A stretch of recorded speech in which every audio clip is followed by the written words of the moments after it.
피곤하시죠? 아니에요? 예, 전 피곤해요.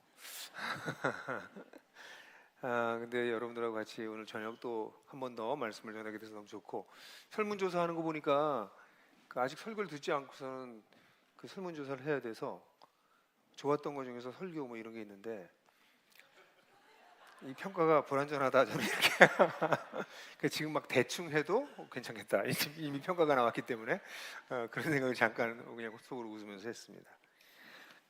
저는 간증이 너무 좋은 것 같아요. 우리 여러분들 간증하시는 게 너무 좋고, 첫 번째 자매는 어떻게 이렇게 나레이션을 재밌게 해요? 그죠? 여기 그냥 녹음을 한 건데도 감정 성우를 했나? 감정을 막 집어넣어서 읽어서 너무 재밌었고, 두 번째 우리 장로님은 저는 좀 나이 든 청년이 나오네 이렇게 했는데 그게 아니라 장로님이셨군요. 예.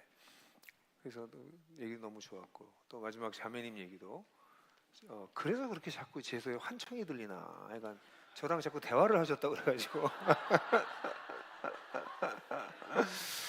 네, 그래서 내가 잠이 가끔 밤에 깨고 그러는 게 저런 분들 때문에 그런가 이제 그런 생각했어요. 네, 오늘 베드로전서 얘기 또 여러분들이랑 하게 돼서 너무 기쁘게 생각하고요. 이번에 여러분들이 공부하셨던 2장 11절부터 3장 12절까지를 사실은 3장 12절까지가 아니라 4장 11절까지긴 한데 오늘 3장 12절까지 다루면서 전체적으로 같이 한번 보려고 합니다. 한번 같이 기도할까요? 주님, 이 시간에 성령께서 아침부터 일찍 일어나서 여기 오신 분들과 또 이제 점심도 먹었고 조금 피곤한 이런 상태인데, 이때 성령께서 우리와 함께 하셔서 말씀에 집중할 수 있도록 도와주시고, 이 말씀을 통해서 새 힘을 얻고 새로운 비전을 얻고 새로운 통찰을 얻는 이런 시간이 될 수 있도록 성령께서 역사해 주시길 간절히 원합니다. 이런 형제들 자매들이 있다는 게 얼마나 감사한지 모르겠습니다. 주님, 이들을 축복하여 주셔서 이들을 통해서 또 다른 사람들이 살아나는 놀라운 역사를 이루어 주시옵소서. 예수 그리스도의 이름으로 기도했습니다. 아멘. 사실 여러분들이 이렇게 아침에 일찍 일어나서 이렇게 오시고, 오기 전에 같이 스터디하고 오시고 이러는 거는 여러분들이 잘 모르시겠지만 한국 교회의 오래된 전통을 이어가고 계시는 거예요. 한국 교회가 처음에 부흥회를 했을 때 평양에서 부흥회를 하고 했거든요. 그럼 전국에서 성도들이 평양으로 옵니다. 올 때 뭐 가져올까요? 솥하고 쌀하고 와서 천막 치고 그 앞에서 밥해 먹으면서 사경회에 참여했어요. 저는 교회사를 읽으면서 그걸 보고 깜짝 놀랐어요. 초대교회에 말씀이 너무나 희귀했기 때문에 전국의 크리스찬들이, 기독교인들이 이 말씀을 들으려고 평양에 와서 말씀을 듣고 그걸 자기가 소화해서 돌아가서 자기 지역에 있는 성도들에게 그 말씀을 나누는, 그래서 초기에 부흥이 일어났던 것 중에 한 요소가 그거였어요. 여기서도 보시겠지만 말씀을 소비하는 자와 말씀을 재생산하는 사람은 다른 종류예요.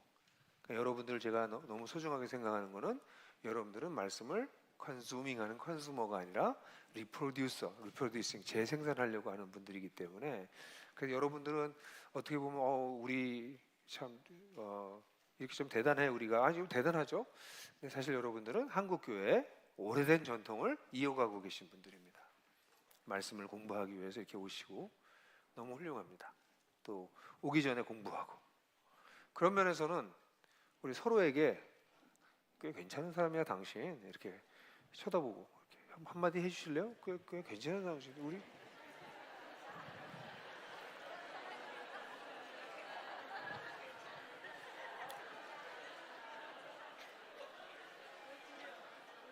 네. 아까도 그 자매가 얘기한 표현 중에서 이런 표현 썼어요. 신앙 지키기가 너무 어렵다. 신앙 지키기가 너무 어렵다. 이런 표현 좀 들어보셨나요? 뭐 쓰시는 분들도 있을지 몰라요. 신앙 지키기가 참 쉽지 않다, 어렵다 이렇게 얘기를 하는데, 그 말 자체가 굉장히 심각한 오류를 가지고 있는 말입니다. 신앙이 내가 신앙을 지키는 게 아니고요. 신앙이 나를 지키는 거예요. 그게 기독교입니다. 내가 신앙을 잃어버리지 않으려고 내가 막 신앙을 지키려고 애를 쓰는 게 아니라 신앙이 나를 지키는 거예요. 근데 오늘날 우리 한국 기독교에서의 문제는 뭐냐면, 우리가 믿고 있는 바 신앙의 내용을 잘 설명해 주지 않는 거예요. 그걸 잘 알게 되면 그 진리가 나를 붙잡아줘요. 그 진리가 나를 해방시켜요. 그러니까 내가 신앙을 지키는 게 아닙니다. 믿음이 나를 지키는 거예요. 사실은 그러니까 기독교라고 하는 건 기독교를 알면 알수록 이 진리에 매료돼서 이 길을 가지 아니할 수가 없게 되는 거죠. 그래서 이 믿음이라고 하는 단어랑 같이 반드시 나오는 단어가 work예요. work. 그래서 여러분 데살로니가 전서 같은 경우에 보면 사랑의 수고, 소망의 인내, 믿음은 믿음의 역사. 그 역사라고 하는 생각은 뭔가 엄청난 일이 벌어지는 거라고 생각할 수 있지만 영어로는 work of faith. 그걸 NIV 같은 경우는 work produced by faith. 믿음의 행위, 믿음의 일, 믿음의 작용, 뭐 이렇게 번역할 수 있어. work. 그러니까 믿음이 만들어내는 일. 그러니까 믿음을 가지면 무슨 일이 벌어져요? work이 생긴다고요. 일이. 뭐가 나온다고 믿음이. 예? 그런데 오늘날 이제 우리 종교 개혁을 잘못 받아들이고 이 믿음의 고백을 너무나 강조하던 그런 개신교의 약간 잘못된 강조점 때문에 믿음이라고 하는 건 교리에 동의하는 것처럼 생각하게 되는데 실제로 믿음은 뭐를 가져와요? 변화를 가져와요. 진짜 믿음은 변화를 가져와요. 그래서 저는 제가 오랫동안 제 신앙생활을 하면서 또 많은 성도들에게 이 표현을 꼭 생각하세요. 그게 뭐냐면 Does it work? 그 작동해? 우리가 정말 신앙을 갖게 됐으면 그 신앙이 정말 작동해? 라는 질문을 계속 좀 해봐야 됩니다. 근데 거꾸로 그렇게 생각하지 않고요. 믿음은 원래 작동이 안 되는 거야. 안 되는 건데 그래서 믿는 거야. 막무가내식 믿음이 오늘날 많은 사람들이 갖는 믿음에 대한 견해예요. 이해가 안 돼. 그래서 믿는 거야. 안 믿겨져. 그래서 믿는 거야. 작동이 안 돼. 그래서 믿는 거야. 이게 굉장히 많은 그리스도인들이 가지고 있는 생각입니다. 얼마나 엉터리 같은 생각이에요. 아닙니다. 이해했기 때문에 믿는 것입니다. 이해가 되기 시작하면 이해한 것만큼만으로도 놀라운 거거든요. 이해 못하는 것도 많지만 이해된 것만도 엄청나요. 그래서 믿는 것입니다. 그리고 그걸 믿고 살아보니까 그게 실제로 워킹하더라. 내 속에서 작동을 해나가더라. 그걸 알아가면 알아갈수록 기뻐하는 거죠. 그러니까 진리가 자유케 한다는 말이 무슨 말인지 사람들이 모르죠. 진리가 어떻게 자유케 하지? 진리가 나를 변화시켜서 내 속에서 움직이기 시작하니까 과거에 이것저것에 매여 있었던 내가 그 매인 것부터 풀어지고 걸거침이 없는 자유로운 상태가 점점 되어져 가는 것이죠. 그러니까 이런 기독교가 가지고 있는 이 엄청난 진리를 잘 모르면 진리가 너희를 자유케 하라는 게 죄로부터 자유케 한다만 얘기해요. 끊임없이. 구원받았다 그 얘기를 하는 거다. 그걸 얘기를 하는데 그걸 출발점으로 해서 기독교의 진리 체계가 나를 단순히 천국 보내주는 것이 아니라 하나님의 심판으로부터 벌어져서 구원을 얻는 것을 넘어서서 내 속에서 작동하기 시작하는 거예요. working. 그래서 여러분들은 끊임없이 신앙생활을 잘하고 싶으시면 여러분들의 삶을 보셔야 돼요. 이게 내 삶 속에서 작동이 되고 있는가? 이게 실제로 워킹하냐? Does it work? 그렇게 질문해 보시는 건 건강한 것입니다. 그렇지 않으면 우리가 까딱지 잘못하면 모든 걸 믿음으로 환원시키는 믿음 환원주의에 빠져서 그런 사람들은 종교 지도자들에 의해서 이용당하기 딱 좋습니다. 기독교를 이용하는 사람들일수록 믿음을 강조해요. 그럼 자기가 얘기해 주는 걸 믿어야 되거든요. 안 믿어서 그래. 그래서 사람들을 조작할 때마다 믿음을 강조하게 됩니다. 근데 예수님은 믿음에 대해서 많이 얘기하셨지만 믿음에 대해서 얘기하셨던 가장 유명한 말씀 중에 하나는 우리 믿음이 얼만큼만 있으면 된다고요? 겨자씨만 하면 된다고요. 없으면 안 되지만 요만큼만 있으면 된다고. 왜 그래요? 내 믿음이 작동하는 게 아니라 뭐가 작동하는 거예요? 믿음의 내용이 작동하는 거예요. 그러니까 그 내용을 믿으면 내 믿음은 요만큼밖에 안 되는데도 불구하고 그게 내 속에서 작동하기 시작하는 겁니다. 그래서 오늘 제가 여러분들하고 이제 이 후반부 그리고 내년 봄에 다시 여러분들하고 마지막 끝까지 다 우리가 다루게 될 텐데 앞부분에 베드로전서 1장 1절부터 2장 10절이 그렇게 중요하다고 제가 얘기하는 이유는 1장 1절부터 2장 10절까지가 하나님께서 우리를 위해서 무슨 일을 하셨는지를 얘기해 주는 것이에요. 하나님께서 얼마나 놀라운 축복을 우리에게 주셨고 얼마나 놀라운 삶의 원리를 주셨고 우리를 얼마나 놀라운 공동체로 삼으셨는지를 이미 우리는 2장 10절까지를 봤어요. 그러면 이제 어떻게 살 거냐예요. 그러니까 이 진리를 선명하게 이해하게 되면 그럼 어떤 일이 벌어질까? 이 진리를 이해했다는 건 뭐예요? 정체성이 확립됐다는 거예요. 기독교가 참 대단한 게 뭐냐면 세상이 이런 거야. 그리고 뭐 철학적인 얘기를 하고 세계관만 얘기하고 근데 너는 뭔데? 나랑 상관없는 얘기를 하는 게 아니라 하나님이 하신 놀라운 일이 당신을 위한 것이야. 그래서 당신의 정체성이 바뀌는 거야. 하나님이 하시는 제가 계속 얘기하는 하나님의 큰 이야기 속에 우리같이 허접한 인간 하나하나를 하나님께서 변화시키시는 거야. 그래서 기독교는 자기 정체성이 변화되는 거예요. 근데 이 자기 정체성이 변화되는 게 어떤 맥락에서? 하나님의 거대한 이야기 속에서. 그 얘기를 하게 되니까 하나님의 거대한 이야기를 하면 할수록 나는 어떻게 돼요? 내가 누군지가 확립되는 거죠. 그래서 주어진 정체성이 삶의 현장을 통해서 이제 확립되어지는데 그래서 이 베드로전서의 이제 사실 나머지 3분의 2는 이 삶의 현장에서 우리에게 주어진 이렇게 가르쳐진 정체성이 어떻게 작동해서 실제로 우리 속에 확립되어져 가게 되느냐라고 하는 얘기를 다루고 있는 게 이 하본부입니다. 그래서 이 아랫부분을 우리가 공부하게 되면 우리의 신앙 인생살이가 선명해진다 이런 생각이 들어요. 여러분들도 아마 여러분들 가운데 굉장히 마음이 인생이 뭐 진급이 잘 되고 뭐 돈을 많이 벌고 뭐 그런 게 안 돼도 사는 게 굉장히 편안하신 분들이 계실 거예요. 또 어떤 분들이냐면 이런 거에 속에 난 이렇게 살다 죽으면 돼. 난 길을 찾았어. 난 이 진급을 하든 안 하든 돈을 많이 벌든 안 벌든 내가 건강이 나빠져도 난 괜찮아. 난 그냥 이렇게 쭉 살다 죽을 거야. 그런 분들은 편안해져요. 인생살이가 선명해지는 거예요. 그 선명해지는 게 어디에 기초하냐? 하나님이 무슨 일을 하셨는가? 그리고 그 거대한 이야기 속에 나는 어디에 있는가? 그래서 나는 누구인가? 이게 선명해지면 인생살이가 선명해져요. 그죠? 제가 목사님들도 그래요. 제가 하나복을 하면서 우리 목사님들, 우리 전국에 있는 목사님들 만나거든요. 근데 지난주에는 전주에 가서 전주 호남 지역에 있는 전주 호남 지역에 있는 전주 광주에 있는 목사님들을 만났는데 한 목사님이 이렇게 얘기했어요. 과거에는 이게 하나복으로 목회하는 게 쉽지 않습니다. 어렵습니다. 이런 얘기를 해요. 사실 군 성도들은요 일반 성도들보다 훨씬 훌륭해요. 여러분들이 훌륭한 면이 있어요. 여러분들이 모르시는 오늘 우리 목사님들이 모여가지고 얘기를 하는데 그 목사님들 중에서 이현필 목사님이라고 아시죠? 모르세요? 이현식 목사님, 이현필은 이현식 목사님의 형이나 동생쯤 되겠다. 네. 이현식 목사님 오셨거든요. 근데 이현식 목사님 이제 우리 하나복을 군에 확장시킨 굉장히 중요한 역할을 하셨던 목사님이신데 지금 일반인 사역을 하고 계시거든요. 그러면서 군 사역이 왜 훌륭한지에 대해, 왜 군 성도가 일반인과 다른지에 대한 얘기를 얘기하라고 그랬더니 세 가지 얘기하라고 그랬더니 금방 툭툭 튀어나오시더라고요. 근데 우리가 늘 얘기하던 거예요. 여러분들은 일반 성도들보다 덜 굳어져 있어요. 왜냐면 굳을 수가 없어. 2년마다 돌아다녀서. 그러니까 보통 교회는 거기에 딱 또아리를 틀고 앉아 있는 사람들이 있어요. 이거 내 교회다. 자기 맘대로 하려고 딱 굳어진 사람들이 많아. 근데 여기 굳어질 수가 없어. 2년마다 돌리니까. 할렐루야. 그래서 그게 한 가지. 그래서 플렉서빌리티, 유연성이 오히려 더 크다. 깜짝 놀랐어요. 그 표현은. 왜냐면 군은 유연성이 없는 사람일 것 같잖아요. 군은 경직되어 있는 조직일 것 같잖아요.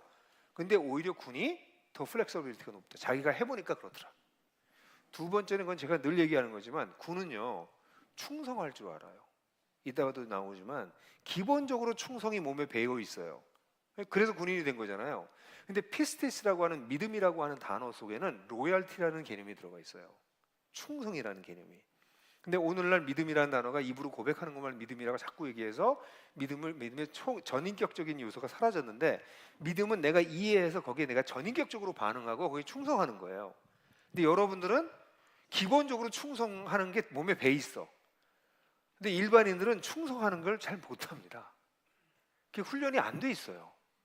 그러니까 이분들은 딱 저게 맞다라고 생각하면 그쪽으로 진격할 수 있는 준비가 돼 있는 거야. 그러니까 군에 있는 배우자들도 그 나머지 배우자가 군인이니까 남자든 여자든 그러니까 이 양반이 같이 살다 보니까 이분들도 같이 진격하는 거야. 섬으로 가면 섬으로 들어가고 우리가 막 연평도에 가 있고 막 본인이 혼자 가겠어요. 근데 남편이 가니까 한꺼번에 같이 따라가 버리는 거죠. 그러면서 야성을 갖는 거예요. 그거 대단한 걸 여러분들이 가지고 계세요.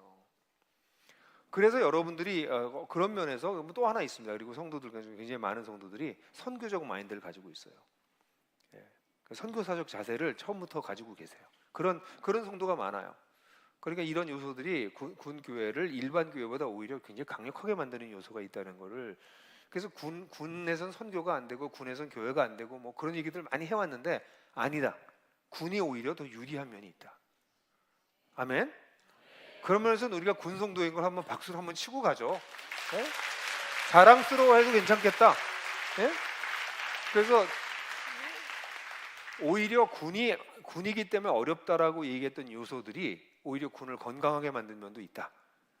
그래서 사람들은 안 하려고 하는 사람들은 변명을 찾고요, 하려고 하는 사람들은 방도를 찾아요. 그죠? 그래서 군이 그런 면에서 굉장히 좋은 면이 많다. 그래서 여러분들이 이 믿음의 내용을 이 진리를 제대로 확신하게 되면 그럼 그것이 작동하게 만드는 것을 연습할 수 있다. 그래서 오늘 그 얘기를 이제 좀 하려고 그래요. 2장으로 이제 넘어가게 되면 이제 앞부분에 진리를 설명하고 난 다음에 그 이후에 2장 10절, 11절, 12절이 사실은 전체의 그 매너, 톤 앤 매너를 결정하는 아주 중요한 구절이 또 1, 2절입니다. 그래서 11절, 12절 한번 다 같이 한번 읽어봤으면 좋겠어요. 다 같이 한번 읽어볼까요? 시작. 사랑하는 이들이여, 나는 임시 거주자, 세류자 든 여러분께 권하니 여러분의 영혼을 거스려 싸우는 어떠한 육체적 음악이든 멀리하고 여러분의 행실을 세상 사람들 중에서 선하게 하십시오. 그리하면 이를 통해 그들이 여러분을 악행하는 자라고 비방하다가 여러분의 선한 일을 보고서 하나님의 방문의 날에 하나님께 영광을 돌리게 될 것입니다. 이 두 구절은 사실 이 이후에 나오는 전체 구절을 총괄하고 있는 실제적인 설명입니다. 이 두 구절은. 그러니까 이 뒷구절은 이 다음 나오는 구절들은 이제 강론이라고 얘기할 수 있다면 이 두 번째 파트의 맨 앞부분의 원리를 딱 얘기해 주는 부분이에요. 그래서 요것만 그냥 설교해도 사실은 뒷부분은 이 내용을 적용하는 파트다 이렇게 볼 수 있을 정도로 이 두 구절은 굉장히 중요한 구절이라고 말할 수 있는데요. 이 구절을 보면 선명한 인생살이를 살 수 있기 위해서 필요한 4가지 요소를 여기서 언급하고 있는데 그걸 제가 자세하게 얘기는 하지는 않을 거예요. 왜냐하면 그 얘기가 뒤에 다시 강론에 나올 거기 때문에 약간 안내를 해드리고 넘어가는 정도로 넘어가려고 그러는데, 일단 선명한 인생살이를 하고 싶다. 그럼 첫 번째는 자기 정체성이 확립돼야 돼요. 이 자기 정체성을 뭐라고 얘기하냐면 첫 번째, 사랑하는 이들이요. 아가페토이. 이 말 참 좋아하거든요. 사랑하는 이들이요. 이건 사랑을 주고받는 사람들이 하는 호칭입니다. 그러니까 다시 말해서 이 사람들은 누구냐? 혼자가 아닌 사람이에요. 베드로 사도가 이들을 향해서 사랑하는 이들이요. 사랑을 주고받고 있는 동지들이 있는 사람들. 첫 번째 정체성 중에 아주 중요한 게 나 혼자 나무로 사는 사람이 아니라 숲으로 함께 커가는 그런 사람이다. 이런 단어가 일단 뭐 시작하자마자 아가페토의 사랑하는 이들이요 이렇게 시작을 해요. 그리고 난 다음에 얘기하는 게 이거는 마치 택하심을 입은 이들이요라고 베드로가 처음에 얘기할 때 1장 1절에서 택하심을 입은 이요라고 한 거는 똑같아요. 아가페토의 택하심을 입은 자들이야. 우리 사랑을 주고받는 자들이야. 택하심을 입었기 때문에 그 얘기를 하자마자 나오는 단어가 또 뭐예요? 임시체류자예요. 근데 여기서는 우리 1장에서는 파라피데모스라고 하는 임시체류자라고 하는 단어만 썼는데 여기는 파라오이코스라고 하는 임시 거주자라고 하는 단어도 같이 쓰고 있어요. 그래서 임시 거주자요, 임시 체류자 이 두 단어를 쓰면서 두 단어를 쓰는데, 임시 거주자는 조금 더 오래 거하는 사람이에요. 그러니까 약간 영주권 같은 거 가진 사람이에요. 임시 체류자는 비자 가진 사람이에요. 잠깐 있다가 떠나는 사람이에요. 그렇게 얘기하면 좀 쉬울 수 있겠어요? 그래서 둘 다 국적이 거기가 아니야. 근데 하나는 거주권을 가진 사람이고 하나는 잠깐 체류권을 가진 사람이라고 말할 수 있어요. 그게 정체성입니다. 여러분들 이 정체성이 선명하셨으면 좋겠어요. 이게 선명해졌으면 좋겠어요. 우리는 여기에 머물다가 떠날 거야. 주님이 언제 부르실지 몰라. 잠깐 거하게 하실지도 모르고 조금 길게 거하게 하실지도 모르지만 우린 여기 있다가 떠날 준비가 된 사람들이야. Are you ready? 예? Are you ready to leave? 이게 정말 돼 있어요? 이게 되게 중요해요. 자기가 떠날 거라고 아는 사람은 이 땅에 그렇게 집착하지 않습니다. 이 땅에 온 목적을 잘 성취하려고 하지. 그래도 이 땅에서 대충 사는 게 아니에요. 그래서 이 단어를 나그네라고 번역하는 걸 제가 반대해요. 대부분의 성경은 나그네라고 번역했어요. 근데 나그네는 뭐예요? 정처 없이 떠도는 사람이에요. 어슬렁 나 인생은 나그네 길, 그리고 이렇게 돌아다니는 거예요. 근데 임시 체류자나 거류자는 거기 비자를 갖고 들어가서 또 영주권을 가지고 들어가서 목적이 있어서 들어갑니다.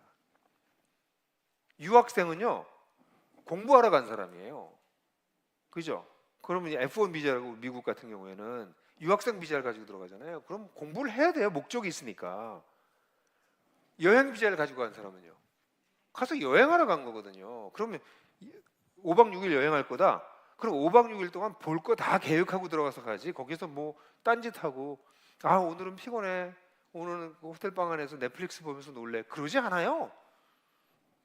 그죠? 그 돈 내고 갔는데 거기 가서 여행하죠. 목적이 있잖아요. 그러니까 임시 체류자나 임시 거류자는 거기가 영원한 곳이 아니라는 것을 알고 있고 거기 잠깐 이따 머무르다 떠날 건데 그렇다고 해서 대충 살지도 않아요. 목적이 있으니까. 그러니까 여러분들 그리스도인들은 점점 이것이 선명해지는 사람이에요. 나는 이 땅에서 내가 이 땅에 거해야 될 목적이 있다. 떠날 때가 되면 나는 떠난다. 주님이 이제 됐다, 네 할 일 다 했다, 그럼 떠나라, 그럼 떠나는 거다. 제가 저희 아버님 돌아가시기 전에 저희 아버님 암이 걸리셨거든요. 그래서 암이라는 사실을 알고 깜짝 놀라서 병원에 아버님이 입원하셨어요. 그래서 그 암도 이제 굉장히 좀 심각한 암이다. 그래서 이게 생명이 이렇게 오래 남지 않았을 가능성이 크다. 그래서 수술하기 전에 일단 병원에 입원했어요. 그러니까 다 경황이 없었죠. 그런데 이제 제가 가목이거든요. 집안의 목사가 가목이에요. 근데 가목, 교목, 군목, 감목이 아니라 가목. 그래서 아버지하고 어머니하고 저하고 이제 아버님 병원에 해드리고 이제 어머님 거기서 주무실 거고 저는 나오기 전에 아버지 우리 기도합시다. 그래서 셋이 이렇게 손잡고 서서 기도했던 기억이 지금 나요. 어머니, 아버지 저 셋이 기도하는데 아버님이 그렇게 기도하셨던 걸 저는 잊지 못해요. 감사기도를 한참 하시더라고요. 지금까지 살아온 것에 대한 감사기도를 쭉 하시더라고요. 그리고 난 다음에 기도하시기를 이렇게 기도하셨어요. 하나님, 제가 이 땅에 남아서 할 일이 남아있으면 더 살려주시고 제 할 일이 이제 끝났다고 생각하시면 저를 불러가 주십시오. I'm ready, my Lord. 이렇게 얘기해요. 주님, 전 준비되어 있습니다. 저는 그게 신앙이라고 생각해요. 암이 걸렸다는 걸 발견하면 살려주세요, 더 살아야 되겠어요, 그게 아니라 올 게 왔네요, 지금이 그때입니까? 아니면 좀 더 사는 게 맞습니까? 주님, 맞나요? 그게 임시 체류자들의 특징이에요. 여기서 영원히 살려고 하는 사람들은 죽음이라고 하는 것이 가까이 왔다는 얘기를 들으면 막 어떤 사람은 진짜 의사가 너 당신 암이에요 그러면 그 자리에서 막 쓰러져요. 일어나지 못해요. 그래서 어떤 사람들은 본인에게 얘기 못하고 배우자한테 얘기해요. 의사가 보니까 이 심신이 너무 약해서 얘기 못하겠다. 근데 우리는 어떤 사람들이에요? 떠날 준비가 돼 있는 사람이에요. 분위기 좀 쌓여지네, 설마 거기까지, 뭐 설마 그건 좀 심한 거 아닙니까? 뭐 약간 그런 표정이세요? 진짜 임시 체류자고 진짜 임시 거주자인 사람들은 준비가 되어 있는 사람들이에요. 근데 이것이 주어진 정체성일 경우에는 분위기 힘든 거예요. 이게 뭔 소리 하는 거야? 재수 없게 죽음을 얘기를 해. 재수가 없으시다니, 다 죽을 분들이. 이게 안 죽을 사람 손 들어보세요. 하나도 없잖아요, 그죠? 다 죽을 거예요. 그러면 여기에 준비가 되어 있는 사람은 복이 있죠. 준비가 안 되어 있던 사람은 얼마나 사는 게 힘들겠어요. 언제 겁나고 언제 무슨 일이 일어나고.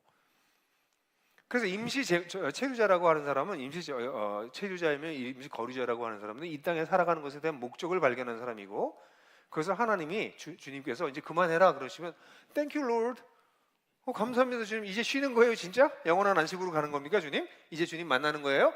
그러고 울룰룰랄라 하고 가기까지는 못하더라도 왜냐면 내 남겨진 가족도 있고 뭐 헤어진 슬픔도 있고 일도 아직 마무리 안 된 것 같고 뭐가 많잖아요 아직 내가 생각할 때는. 근데 주님이 이제 그만하고 그러면 네 하나님 감사해요, 근데 좀 걱정되는데 괜찮겠죠?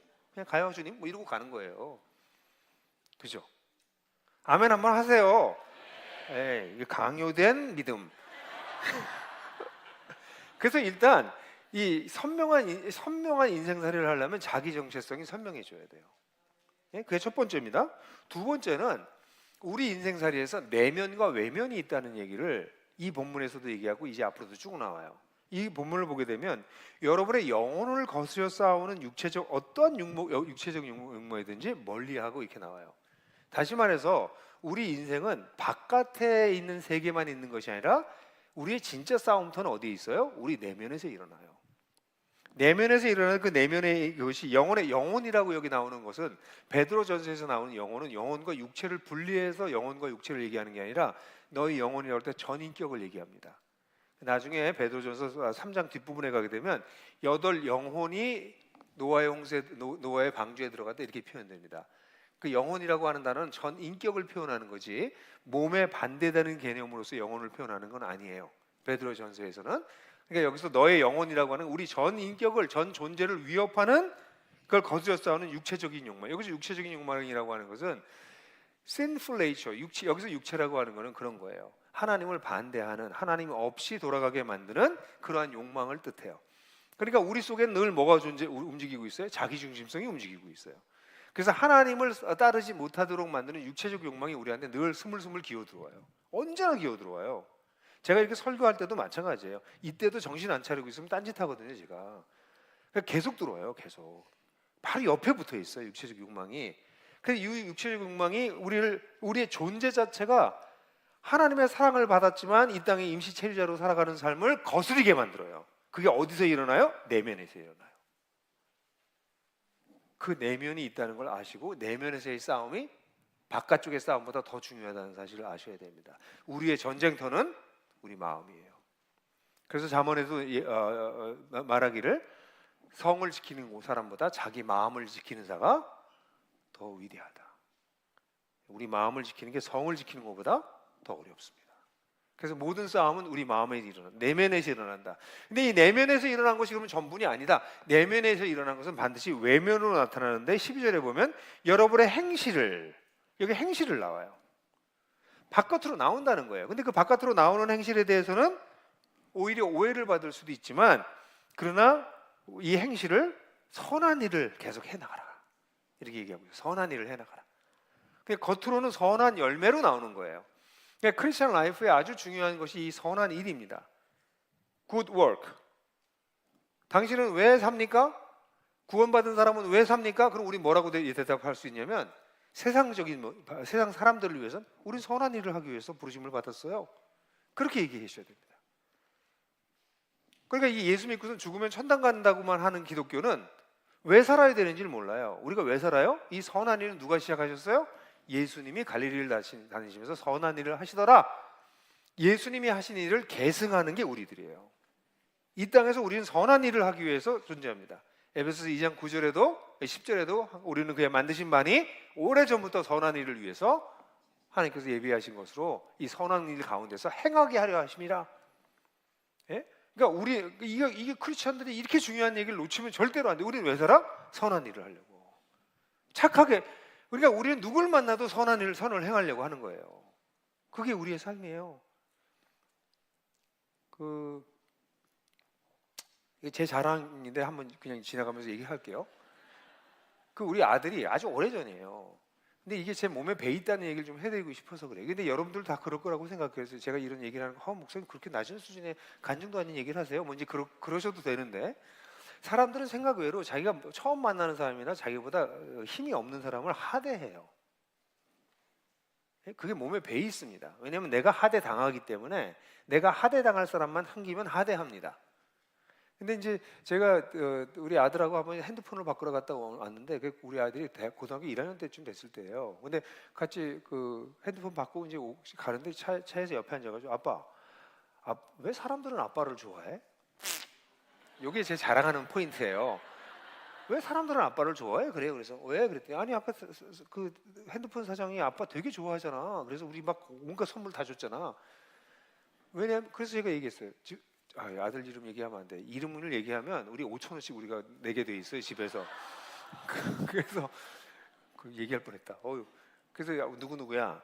아빠가 그 사람 생각해봐. 그분은 핸드폰 팔면서 얼마나 많은 사람들한테 하대도 당하고 사람 취급 또 못 당하고 막 눈치 보면서 파니. 근데 아빠가 그 사람 팔면서 물어봤잖아. 힘들지 않냐고. 뭐가 힘드냐. 어떨 때 보람을 느끼냐. 뭐 그런 거 물어봤지. 너 생각나지?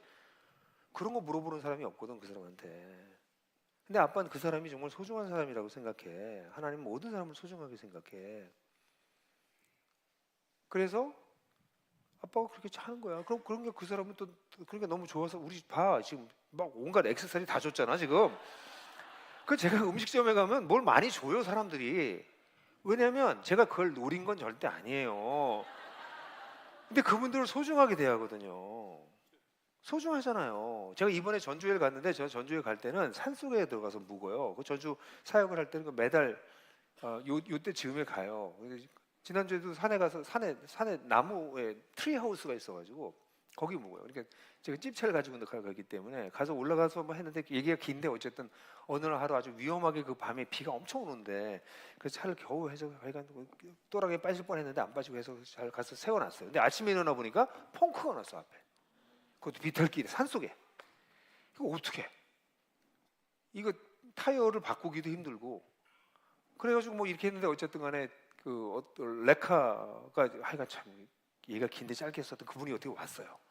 그래서 와서 이제 차를 다 고쳐서 내가 그래서 오자마자 또 이제 냉장고에 있던 커피도 스타벅스 커피도 갖다 드리고 그러니까 또 막 신나서 해요. 그래서 내가 근데 사장님은 이거 뭐 이런 거 힘들 텐데 굉장히 유쾌하게 일해요. 그렇게 했더니 유쾌하긴요 힘들어요. 근데 유쾌하잖아요. 내가 그랬더니 그럼 유쾌하게 일하는 게 낫지 얼굴 찌푸리는 게 낫겠습니까? 그래요. 그래서 그렇겠군요. 정말 그래서 막 얘기를 그렇지만 그런 자세는 정말 좋은 것 같다고 내가 뭐 칭찬도 좀 해드리고 그랬더니 이분이 한참 얘기하다가 뭐 솔직히 말해서요 여기 와서 오늘 15,000원도 안 남아요. 그 똥 밟은 겁니다. 그러더라고요. 지난 화요일 날 그래서 그럼 제가 똥입니까? 제가 그랬더니 이 사람도 막 깎아대고 웃어. 그래서 근데 어쨌든 그렇군요. 여기 와서 해봤자 15,000원 버시는군요. 그러고선 너무 미안하더라고. 그래서 그때 옆에 우리 그 교회 부목사님이 계셨는데 목사님한테 가서 야 돈 좀 있냐? 그게 캐시를 안 가지고 다니니까. 그랬더니 목사님 오늘 아침에 제가 그냥 빈손으로 나오다가 이상하게 5만 원을 하나 들고 나왔다고 5만 원을 꺼내서 이렇게 주더라고요. 그래서 잘됐다 그래서 이제 5만 원이 그 작은 돈이 아니죠. 그렇지만 5만 원 드렸어요. 그때 그분이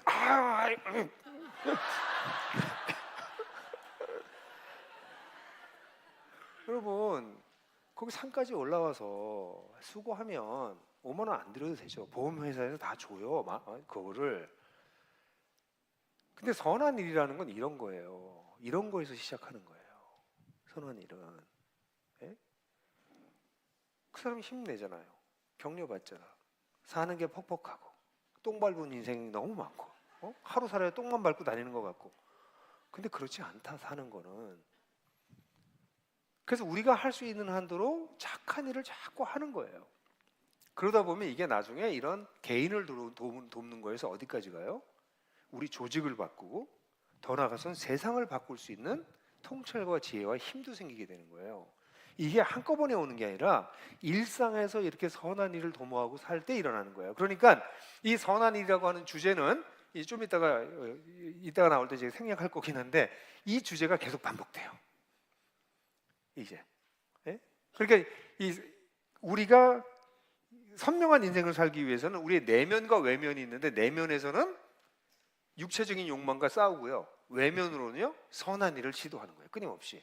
그런데 이렇게 됐을 때 우리의 삶의 현장이 그렇게 하면 박수 쳐주냐면 아닌 거예요. 이게 중요한 거예요. 왜? 우리는 로마라고 하는 종교 시스템에 이상한 믿음을 갖고 있는 사람들인 거예요. 자본주의 시스템이라고 하고 있는 오늘날 시대 속에서 우리 크리스찬들이 사는 건 이상한 거예요. 실제로 크리스찬답게 살면. 그래서 이 삶의 현장은 우리를 박수 쳐주는 현장이 아니라 어떠라고 그래요? 악행하는 자라고 비방하는. 쟤네들 딴속셈이 있어서 저래. 쟤네들 광신자야. 쟤네들 이상한 사람들이야. 뭐 저는 종북이래. 저한테 자꾸 종북이야. 뭐 온갖 이상한 말을 해요. 그러니까 여러분들이 그런 오해받는 말을 들을 때 복이 있을진저. 예? 이게 크리스찬들의 운명이에요. 우리는 선을 행했는데 선을 행했다고 박수를 받는 게 아니라 악행하는 자라고 오해를 받는 게 이런 일들이 비일비재하게 일어납니다. 그러니까 여러분들이 이 선명한 이런 인생살이를 할 때 이렇게 잘 산다고 사람들이 박수 쳐주고 그러지 않는다고 억울해하시지 마셔야 돼. 원래 그런 거야. 왜냐면 세상은 우리를 이해 못해. 우리가 왜 이렇게 사는지 이해 못해. 그렇게 되는 거예요. 뭐 이런 거예요. 저희 아버님이 돌아가실 때 그때는 회사가 너무 힘들어가지고 추석 설에 떡값을 못 줬어요. 보너스를. 그러니까 아버님 너무 괴로워하셨어요. 아버님 이제 아프셔서 이제 돌아가시기 얼마 안 남았는데 그래도 추석 때 힘들어도 떡값을 직원들 줬는데 못 주신 게 내가 괴로워하셔. 그래서 아버님 그러면 우리 아버님 우리 아버님 돈이 그렇게 오랫동안 사업을 하셨는데 쟁여놓은 돈이 없으셔. 그래서 제가 우리 아버님을 존경하는 거죠. 그래서 아버님 뭐 재산 좀 꺼내 보자고. 그랬더니 골프 회원권이 몇 개 있어. 그러면 아버지 이거 팝시다. 그래서 골프 회원권을 팔아가지고 그래서 직원들 떡값을 줬어요. 근데 그 줄 때 그럼 어떻게 줄 거냐면 똑같이 주자 우리가. 이거는 그냥 선물이니까 직급에 따라서 나눠주는 게 아니니까 이건 그 회장님 선물이니까 똑같이 나눠줍시다. 그리고 똑같이 나눠줬어요. 그랬더니 다 말이 많아요. 아니 왜 신입사원이랑 나랑 똑같이 주냐. 뭐 거기서부터 해서 이럴 바에는 월급을 더 올려주지. 아니 이게 월급이 아니라 이건 사재를 털어서 준 건데 월급을 온갖 얘기를 제가 상처를 받았어요. 아니 아버님이 돌아가시면서 직원들을 정말 생각해서 당신이 있던 재산을 사재를 털어서 이렇게 했는데 사람들이 욕을 하더라고. 불평을 하더라고. 그때 알았어요. 선을 행한다고 사람들이 박수 치는 건 아니구나. 그래도 그렇게 하는 게 맞다. 왜냐하면 그런 사람들도 있지만 그렇지 않은 감사하고 그런 분들도 적지 않으니까. 격려받은 사람도 적지 않으니까. 여러분 우리 삶의 현장이 그리스도인들에게 박수 쳐주는 현장이 아니라는 걸 잊지 마십시오. 우리가 열심히 사는 걸 보고선 우리에게 당신은 우리 편이야 라고 얘기하지 않아요. 너는 이상해 계속. 너는 비자를 가지고 있구나. 너는 이 땅에 속한 사람이 아니고 우리 편은 아닌 것 같아. 근데 왜 그 짓하고 살아? 그렇게 계속 공격할 거라는 거예요. 그걸 당연히 생각하셔야 돼요. 그런데 이것을 이겨낼 수 있는 이유가 뭐냐면 최종적인 관심이 그렇게 하면 하나님의 방문의 날에 하나님께 영광을 돌리게 된대요. 마지막에는 아무도 토를 달 수 없게 될 것이다. 마지막에는 모든 것이 명확관하게 드러날 것이다. 이게 소망하는 자들이 가지고 있는 마음이에요. 내가 오해를 받고 살지 모르지만 내가 이 땅에서 인정받지 못할지 모르지만 마지막 날 주님께서 오실 때에는 이것이 명확관하게 드러날 것이다. 그때 하나님이 나를 인정하실 거고 이 악행한다고 비방하던 사람들도 침묵하게 될 것이다. 부끄러워할 것이다. 그래서 그리스도인들은 이 땅에서 칭찬을 받지도 못하고 오해를 받으면서도 선한 일을 계속하는 거예요. 이건 무시무시한 종교예요, 여러분. 이거 진짜 믿으면 이렇게 살면 이 사람들은 말릴 수가 없어요. 왜 크리스찬들이 선명하게 살 수 있느냐? 이 네 가지 요소 때문에 그래요. 새로운 정체성, 확립된 정체성을 가지고 있어요.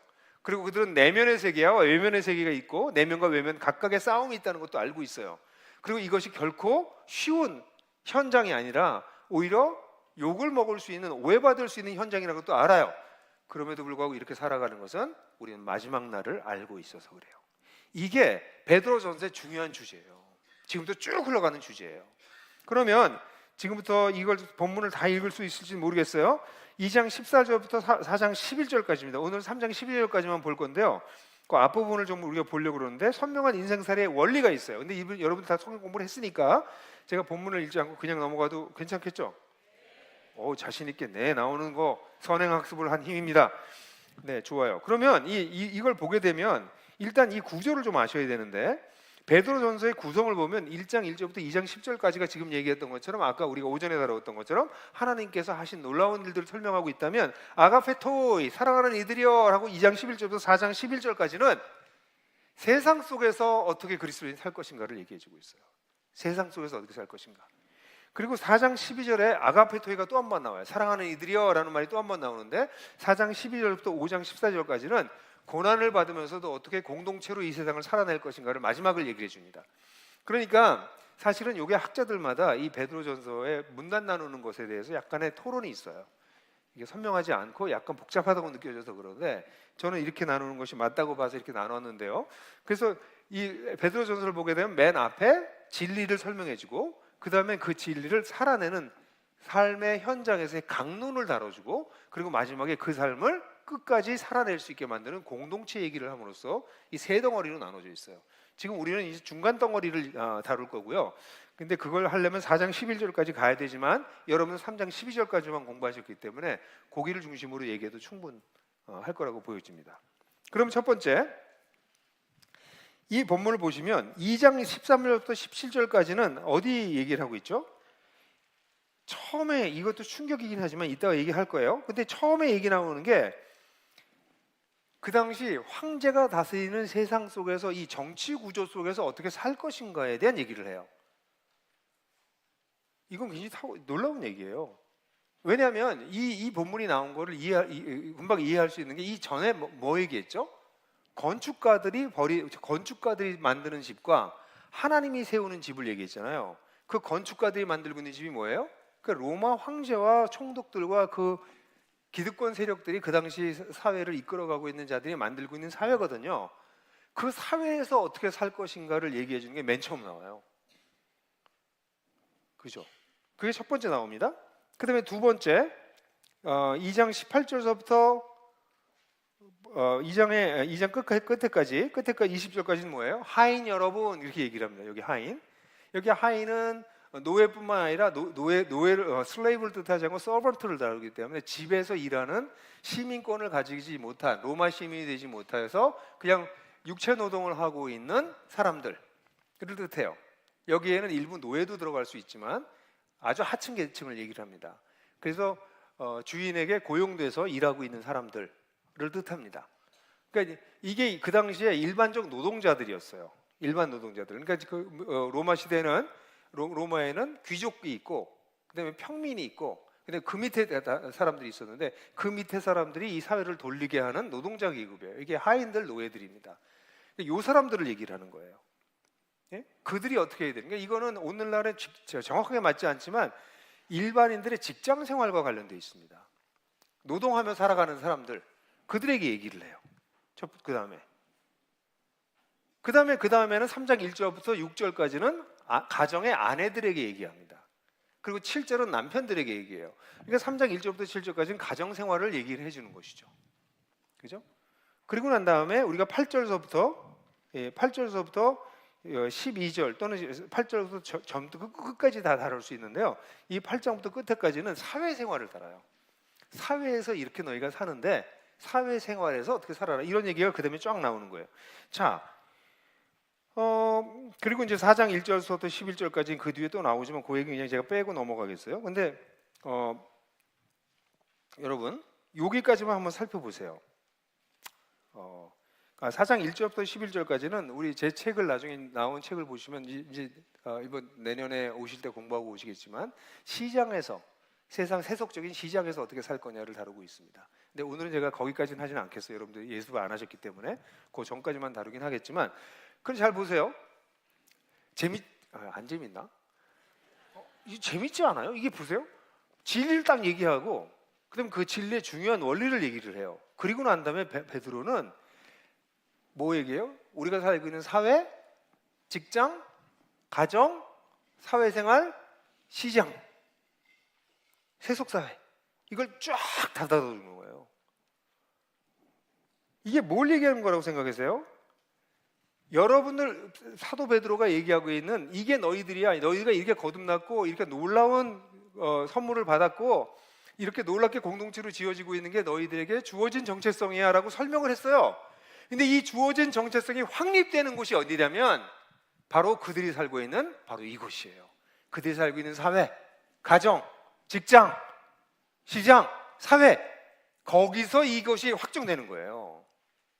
그러니까 성경을 제대로 읽게 되면 얼마나 선명한 인생사를 살아야 되는지를 확실하게 얘기해 주는 거죠. 그러니까 이 책이 제가 탁월하다고 이렇게 막 얘기하는 이유가, 세상에 이거 대단하구나, 이렇게 정체성을 가지면 이렇게 선명하게 살 수밖에 없구나라고 하는 것을 조목조목 나누어서 설명해 주고 있는 거예요. 이 베드로 사도가 정말 뛰어난 게 뭐냐면, 오늘 목사님들이 좀 계셨으면 좋겠는데, 왜 우리 목사님들이 성도들과 1대1로 만나서 대화를 많이 나눠야 되고 풍성기를 많이 해야 되냐?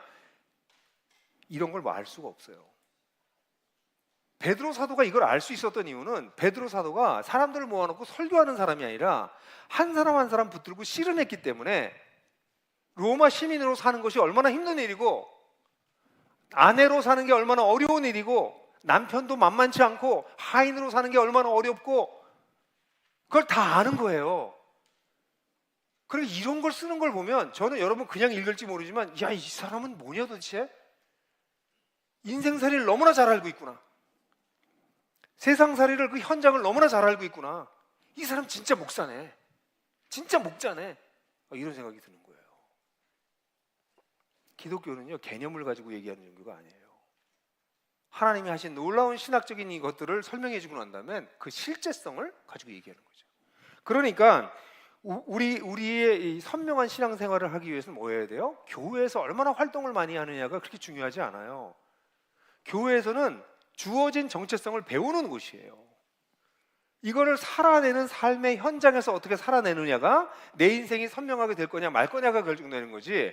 교회에서만 하고 그 교회에서 하더라도 그것도 뭐예요? 아까 얘기했던 형식 논리들만 따라가고 있고 그 안에 있는 내용, 소망하는 것, 경외하는 것, 거룩해지는 것, 경외하는 것, 피차 뜨겁게 사랑하는 것, 사모하는 것 이런 것들은 안 하고 껍데기만 하고 있고 그렇게 되기 때문에 기독교가 점점 이상해지는 거라는 거예요. 그러니까 우리의 이 선명한 인생살이를 하는 곳은 어디예요? 우리의 삶의 현장이에요. 그렇기 때문에 여러분들 이 현장에서 이렇게 살아가기 위해서 그래서 우리가 풍삼기를 하는 거예요. 풍성한 삶의 기초를 보면 여러분들 그 그림표 다시 이거 다 아시겠지만 다시 한번 보여드리면 풍삼기의 기본적인 개념도잖아요. 이 개념도가 하나님과 그리스도 안에 우리가 있게 됨으로 말미암아 하나님과의 관계가 회복되고 여기까지가 많은 교회가 얘기하는데 이것도 제대로 설명을 해주지 않아요. 하나님과의 관계가 회복되는 것이 무엇이고 그리스도 안에서 산다는 게 무엇인지에 대해서 잘 설명을 안 해줘요. 쭉 이게 깨져 있다가 이게 그리스도로 말미암아 회복되고, 네, 그리스도로 말미암아 회복되고 관계가 다음부터 이렇게 회복되잖아요. 그 관계가 회복되는 것, 하나님과의 관계가 회복된 것도 그 의미가 뭔지를 잘 설명 안 해줘요. 그냥 죽으면 천당 간다고만 자꾸 얘기해. 그리스도 안에서 일어나는 놀라운 일이 뭔지를 우리가 알게 되고 와 그리스도 안에서 우리를 이렇게 놀랍게 변화시키고 하나님을 알아가고 사랑할 수 있는 그런 관계로 만드셨구나. 그게 하나님과의 관계예요. 그리고 나면 자신을 돌보는 게 달라지게 돼요. 왜 자신을 돌봐야 돼요? 우리의 싸움은 우리 마음에서 일어나기 때문에 나는 끊임없이 죄된 성품에 의해서 따라가기 때문에 나를 부인하는 게 뭔지를 배워야 돼요. 나를 부인하는 대신에 내 마음에 누가 오셔서 일하셔야 돼요? 성령이 오셔서 일하셔야 돼요. 그래서 성령 충만을 배워가는 것이죠. 그래서 하나님과의 나와의 관계가 달라지는 것이 나와의 관계가 달라지고 나니까 그 다음에 사람들을 사랑하게 돼요. 선을 행하게 되는 거죠.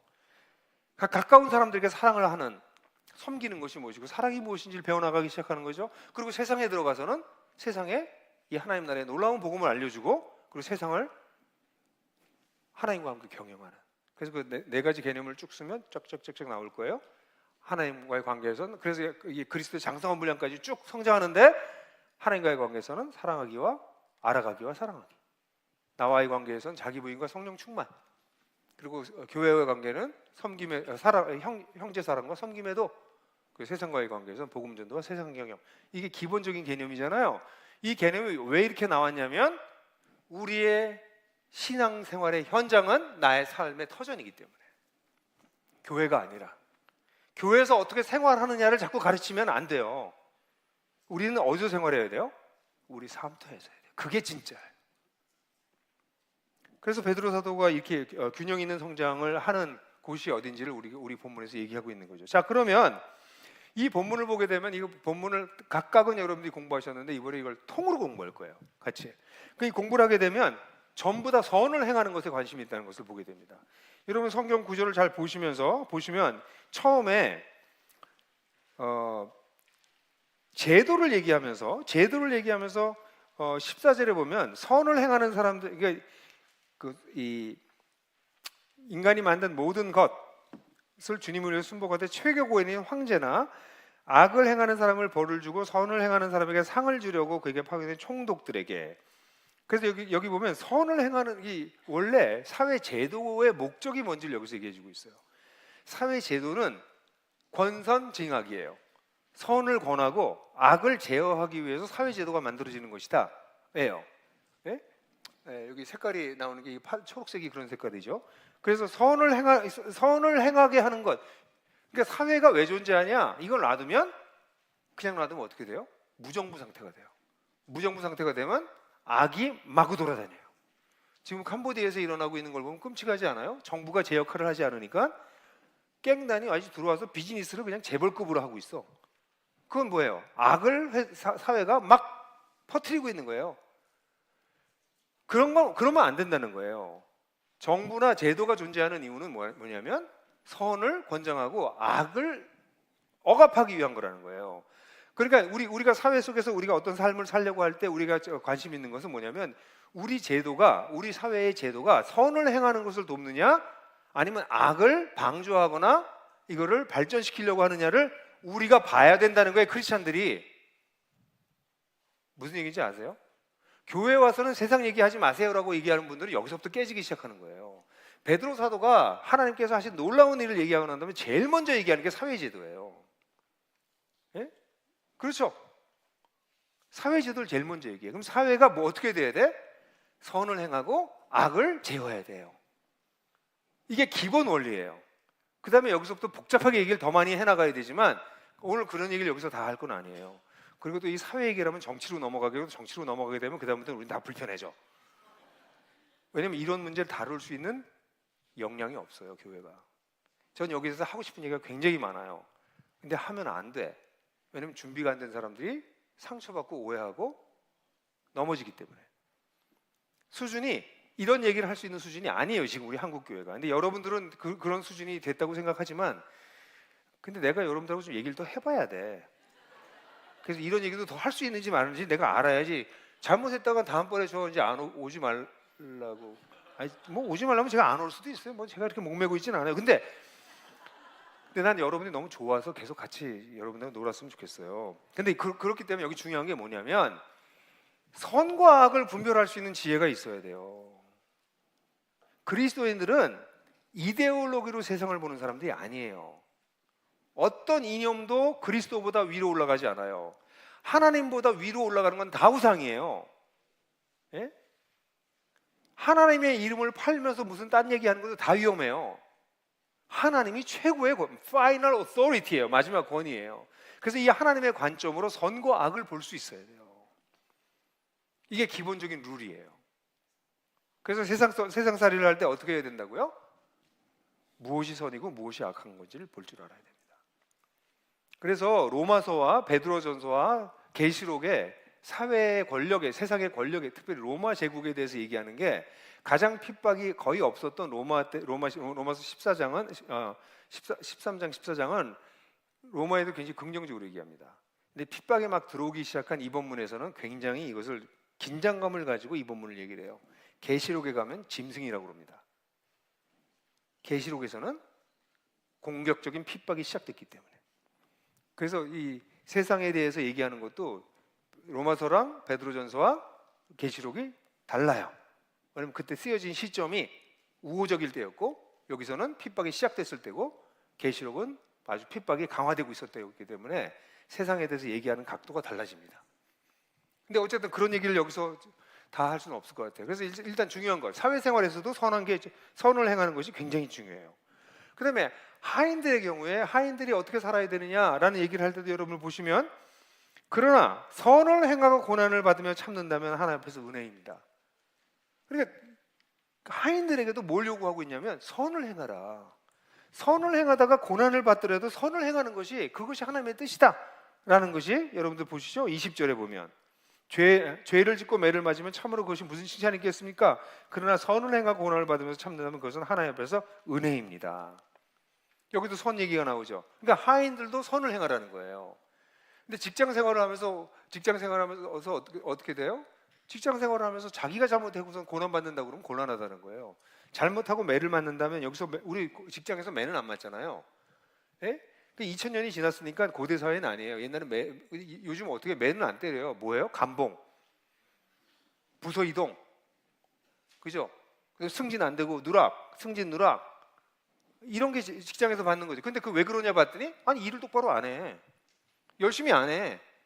그래서 그렇게 되는 것에 대해서 뭐라고 얘기하지 말라는 얘기예요. 성경에서는. 너 회사에서 네가 제대로 일하지 않고 성실하게 일하지 않고 주도적으로 일하지 않고 책임지고 일하지 않았기 때문에 회사에서 받는 문제들에 대해서 네가 거기에 대해서 말할 거 없어. 그거는 뭐라고 그랬어요? 여기 본문에? 그걸 죄를 그러고서 참는다고 내가 하나님의 인내로 참는다고. 그게 무슨 칭찬이 있겠습니까? 이렇게 얘기를 하는 거예요. 그러니까 이 직장 생활에서도 우리는 책임성 있게 살아라. 그렇지만 선을 행하라는 거죠. 회사의 유익. 우리 회사에서 일하는 게 우리 일할 때 어떻게 일해요? 자기 상사를 위해서 일하고요. 상사랑 같이 일하고 그리고 동료들 위해서 일하고 그리고 우리와 관련된 협력업체랑 일하고 그다음에 우리 고객을 위해서 일해요. 군은 어떻게 돼요? 군은 단순해요. 군은 국가를 위해서 일해요. 나라를 위해서 일해요. 그죠? 그러니까 군이 가지고 있는 소명이죠. 근데 군을 나라를 위해서 일하기 위해서 자기 상사가 아니라 뭐야? 상관. 자기 상관에게 순복하고 자기 밑에 있는 직원들에게 자기 부하들에게 지시하고 이들을 이끌고 돌보고 그렇게 하는 거잖아요. 그렇게 하는 것이 선을 행하는 것이에요. 근데 그렇게 선을 행하다가 바른 길을 가다가 고난을 당할 수 있다는 거예요. 선을 행했기 때문에. 다들 싸하시네요. 그러니까 직장 생활에 있어서도 선을 추구해라. 분명하죠. 그럼 여러분들은 고민하셔야 돼요. 여러분들 같이 공동체에서 모여서 얘기할 때 우리 군에서 선을 행한다는 건 무엇이냐? 이런 상황에서 선을 행한다는 것은 무엇이냐? 그죠? 요즘 뭐 정치적으로도 시끄러운 일들이 많았죠. 그럼 그런 일들 가지고 얘기하지 말자 그러는 게 아니라 하나님 앞에서 어떤 게 선한 것이냐? 내가 그런 상황에 처하면 난 어떻게 행동해야 되겠는가? 어떤 게 하나님 앞에서 옳은 것인가? 정답이 없어요, 여러분. 이게 답이야. 그렇게 얘기할 수 있지 않아요? 세상은 그렇게 단순하지 않아요. 근데 적어도 그리스도인들은 서로 이야기하고 고민하고 준비하는 게 마땅하지 않겠어요? 맞죠? 그래야 됩니다. 제가 회사에서 회사를 운영하는데 회사에서 선을 행한다는 게 생각보다 쉽지 않습니다. 굉장히 어려울 때가 많아요. 근데 하나 아는 게 있어요. 어느 선을 넘어가면 그건 악입니다. 제가 발견한 것은 선과 악이 딱 나눠지지 않아요. 가운데 그레이존이 있어요. 그레이존이. 근데 그레이존을 이렇게 지나가다가 어느 선을 넘어가면 회복 불가능한 악으로 가는 길로 들어가기 시작합니다. 아직 그레이존이에요. 아직 불법도 탈법도 아닌데 일로 넘어가기 시작하면 다시 돌아오기 어려운 그레이존이 있어요. 그리고 그 다음에 이쪽 넘어가면 완전히 악으로 넘어가게 되죠. 그래서 제가 취하고 있는 방법은 이 그레이존에서 그 선을 넘어가기 직전까지는 유연성을 가지고 볼 수 있다. 그러나 어느 선을 넘어가는 건 안 된다. 왜냐하면 그때부터는 회복불능이기 때문에. 그러니까 이거는 악으로 가는 길이기 때문에 그 선이 있습니다.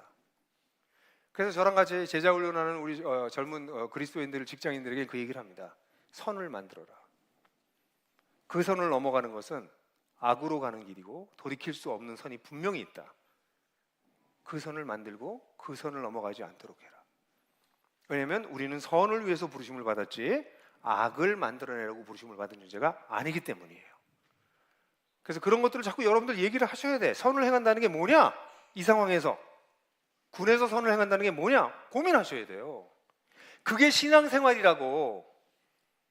이런 걸 신앙생활이라고 가르치지 않기 때문에 수많은 크리스찬 장성들이 이상한 짓 하는 거예요. 이게 크리스찬들이 배워야 될 부분이에요. 고민해야 될 부분. 오케이? 하여간 분위기는 굉장히 싸해져요. 다 긴장하고들 계셔. 근데 이거 고민하셔야 됩니다. 우리 한국의 그리스도인들이 이 시대에 선을 행하는 것이 무엇인지라고 하는 것을 고민한다면 우리 사회는 훨씬 나아질 거예요. 답은 없지만 직장에서든 시민사회에서든 정치계에서든 교육계에서든지 경제계에서든지 선을 행한다는 게 무엇인가 우리가 그걸 같이 고민합시다. 아멘? 네.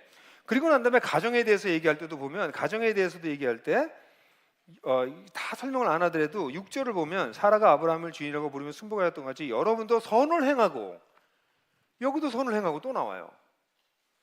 그죠?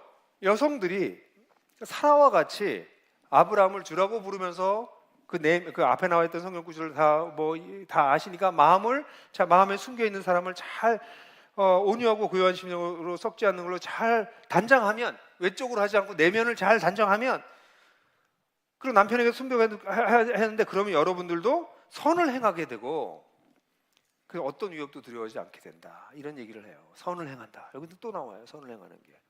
그러니까 아내들도 가정에서 선을 행하는 게 무엇인지 고민하라는 얘기예요.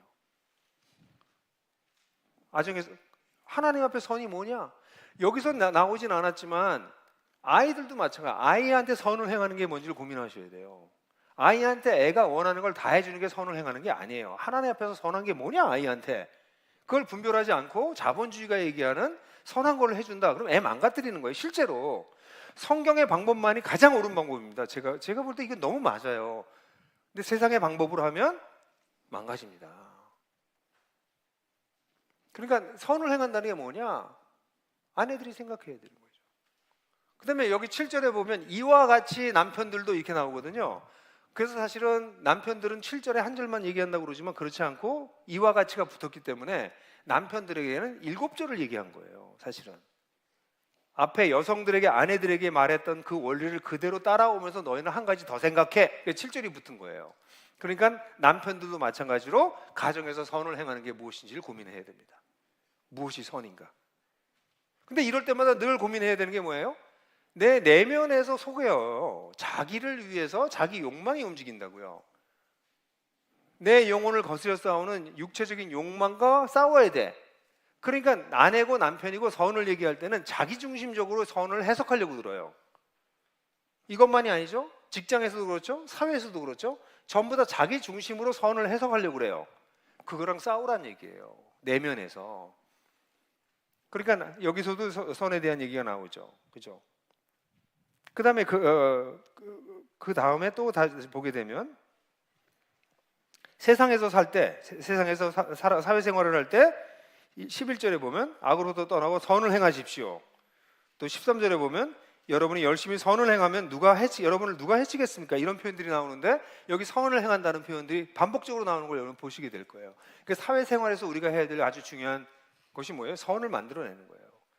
근데 세상은 이 선을 행하는 것이 아니라 어떻습니까? 세상에서는 조화를 추구하고 동정적이고 사랑을 베풀고 따뜻한 마음을 품고 겸손해 주십시오 이렇게 얘기하지만 세상은 악을 악으로 욕을 욕으로 갚는 세상이에요. 그런 세상에서 너희들은 선을 만들어내. 사회생활하면서 너한테 괴롭히는 사람들에게 악으로 갚지 말고 복으로 갚아. 그러면서 선을 행하라고 하는 거거든요. 근데 여러분 이게 진짜 다들 별로 이렇게 좋아하지 않는 것 같아. 이거 완전히 손해보는 인생 살라는 얘기네요. 이게 뭐 이렇게 생각하는 거잖아요. 네? 그죠? 다 손해보는 것 같아. 선을 행하면. 그게 크리스천 라이프라고. 아멘하는 형제 자매가 있어 너무 감사해요.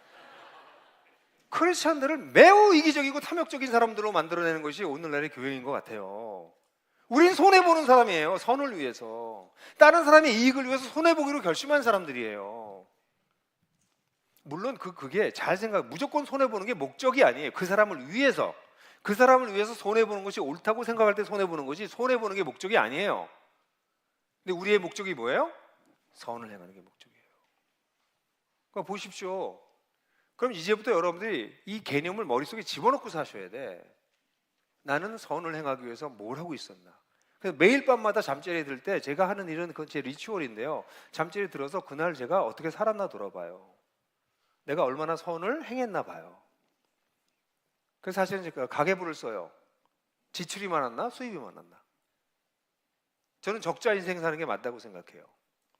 제가 누워서 생각할 때 시간과 에너지와 돈을 나를 위해서 썼나 다른 사람들을 위해서 썼나. 누구랑 만나서 얘기할 때도 내가 그 사람한테 내 얘기를 하느라고 정신 없었나 그 사람을 살피는데 에너지를 더 썼나. 내가 자기중심적 삶을 얼마나 버리고 그들을 위해서 정말 애썼나. 말이라도 좀 친절하게 했나. 쳐다보는 눈초리라도 좀 따뜻하게 쳐다봤나. 잠자리면 오늘 밤에도 아마 제가 잠자리에 들면 여러분들이 생각할 거예요. 난 오늘 메시지를 잘 전했나? 돌아볼 거예요. 거기에 기준이 뭐예요? 내가 선을 도모했는가. 왜냐면 그게 내 인생의 목적이니까. 그래서 베드로 사도가 끊임없이 선을 행한다는 얘기를 이 각 파트에서 다 얘기하고 있는 거예요. 그죠? 근데 이런 선을 행하는 거가 그 선을 행하기 위해서 해야 될 거가 참 이상하게 여기서 순복하라고 얘기하고 있어요. 순복. 이 순복이라고 하는 단어가 원래는 복종하라라고 나와 있지만 제가 순복이라고 번역을 바꾼 이유는 이 복종이라는 단어를 써도 돼요. 근데 이 복종이 언제나 무조건적인 복종이 아니라 조건적인 복종이기 때문에 그래요. 조건적인 복종이기 때문에 성경에서는 순복하라. 그래서 이 단어를 번역하기가 참 어려워요. 이 단어가 후프타소라고 하는 단어인데 단어 자체는 그냥 복종하다, 순종하다 이런 뜻입니다. 그런데 이 본문 전체를 보게 되면 늘 그래요. 다시 또 그걸로 가볼까요? 사회로 가봅시다. 사회 가면 모든 제도, 모든 것을, 인간이 만든 모든 것을 뭐를 위해? 주님을 위해 순복하되 이렇게 나옵니다. 주님을 위해서 복종하라는 거예요. 복종의 목적이 뭐예요? 주님을 위하라는 거예요. 근데 최고 거리인 황제를 위해서 하라는 거예요. 그래서 이 성경 구절이 뭐 대통령이든 국가든 뭐 군부 독재든 그 나라의 지도자들한테 무조건 순종해야 돼 이렇게 쓰였던 성경 구절이 이 성경 구절이. 왜냐면 이 구절만 딱 보면 최고 권위 있는 황제나 여기에 순종하라고 나와 있잖아요. 예? 그럼 뭐 우리나라로 얘기하면 지금으로 얘기하면 이게 로마 제국하고 지금 민주주의랑은 정말 다름에도 불구하고 대통령에게 순종해야 돼. 뭐 이런 식으로 이걸 그냥 쉽게 해석해 버린 거예요. 근데 이 본문을 가만 보게 되면 17절을 보면 17절이 굉장히 파워풀한 구절인데요. 17절을 보세요. 모든 사람을 존중하며 형제를 사랑하며 하나님을 두려워하며 황제를 존중하십시오. 그래서 황제가 맨 마지막에 나옵니다. 이 구절을 딱 보면 역시 황제를 맨 최고의 권위로 놓고 그 앞에 하나님까지 나와요. 순서가. 이게 좀 이상하지. 근데 이걸 잘 뜯어보면 이건 베드로 사도가 사실 굉장히 불온한 글을 쓰고 있는 거예요. 굉장히 위험한 글을 쓰고 있어요. 어떻게 해서 이걸 카이즘이라고 제가 얘기했죠. 교차 대조법이라고 얘기했죠. 카이 X예요. A, B, B, A로 돼 있어서 B를 강조하는 거예요. 근데 A는 뭐예요? 모든 사람을 존경하고 형제를 사랑하고 하나님을 경외하면서 황제를 존경하라. 근데 오늘날 우리 성경에서도 성경을 왜 그렇게 번역하는지 모르지만 여기는 공경하라고 번역을 다르게 해요. 여러분 우리 개역 성경이나 새 번역을 보면 둘 다 똑같은 단어입니다. 존경하는 겁니다. 존경은 누구예요? 모든 사람을 존경하는 것과 황제를 존경하는 게 같은 단어예요. A는 A는 같은 존경이에요. B는 뭐야? 형제는 사랑하고 하나님은 경외해라. 그래서 이 교차 대조법에서는 이 B를 강조하는 거예요. 샌드위치의 가운데 부분을 강조하고 바깥쪽이 강조점이 덜한 것이에요. 이게 문장 구조를 보더라도 모든 사람이나 황제보다는 형제와 하나님이 더 높아요. 근데 단어만 보더라도 형제는 사랑하고 하나님은 경외하는데 모든 사람을 존경하고 황제도 존경하라고 얘기하고 있어요. 이건 엄청난 얘기예요. 여기 모든 사람은 이제 뒤에 나오죠. 하인, 여자, 노예, 어린이, 외국인 다 포함한 거예요. 그 사람들과 황제를 같은 레벨로 놓은 거예요. 그래서 한국말로 번역할 때도 번역자들이 불편해서 이걸 공경으로 바꿔요. 그래서 번역이 위험하다는 게 번역을 할 때 꼭 여러 번역본을 여러분 보셔야 된다는 게 그래서 그러는 거예요. 아니 어떻게 황제는 좀 높여야 되지 않아? 높은 모든 사람이랑? 그래서 바꿔버리는 거예요. 해석하는 거예요. 번역하면서. 근데 이 본문은 명확관화합니다. 지금 무슨 얘기를 하고 있는지 아세요? 황제가 주라고, 유일한 주라고 고백하고 있는 로마 시대에서 황제? 모든 사람이랑 같은 존재야. 거기다 맨 앞에 보면 인간이 만든 모든 것이라고 하는 단어가 모든 제도라고 번역하거나 모든 권위라고 번역하거나 그런데 이 단어는 그냥 크티시스라고 하는 단어로 피조물이에요. 인간이 만든 피조물. 다시 말해서 로마 제국이 신이 만든 게 아니라 인간이 만든 거라는 거예요. 신이 만든 게 아니라 인간이 만든 거야. 근데 거기에서 순복을 하는데 순복하는 거가 주님을 위해서 하는 거야. 이 본문은요 엄청나게 강력한 레디컬한 가르침을 얘기하고 있어요. 무슨 얘기를 하고 있어요? 로마 제국의 황제가 최고 권위 맞아. 근데 그 권위 위에 하나님 계셔. 최고 권위지만 로마 제국의 황제를 존경하는 것처럼 일반 사람들도 존경해야 돼. 같은 레벨이야. 다 사람이 만든 거야. 이렇게 얘기하는 거야. 당시에 로마 황제는 자신이 신의 아들이라고 그랬습니다. 그래서 실제로 아우구스투스 같은 경우에는 신의 아들이 태어난 복음이다 이렇게 했어요. 복음이라는 단어죠. 유앙겔리온이라는 단어. 그 단어가 로마 시대에는 늘 사용되는 단어였어요. 황제가 즉위했다. 황제의 아들이 태어났다 그러면 여러분 복음을 전하겠습니다. 유앙겔리온입니다. 황제가 즉위하셨습니다. 황제의 아들이 태어났습니다. 그 다음에 어느 나라에서 이겨서 장군이 들어와. 그럼 복음을 알려드리겠습니다. 여러분 우리 장군이 개선하고 있습니다. 이게 우리 로마 시민에게 주는 복음입니다.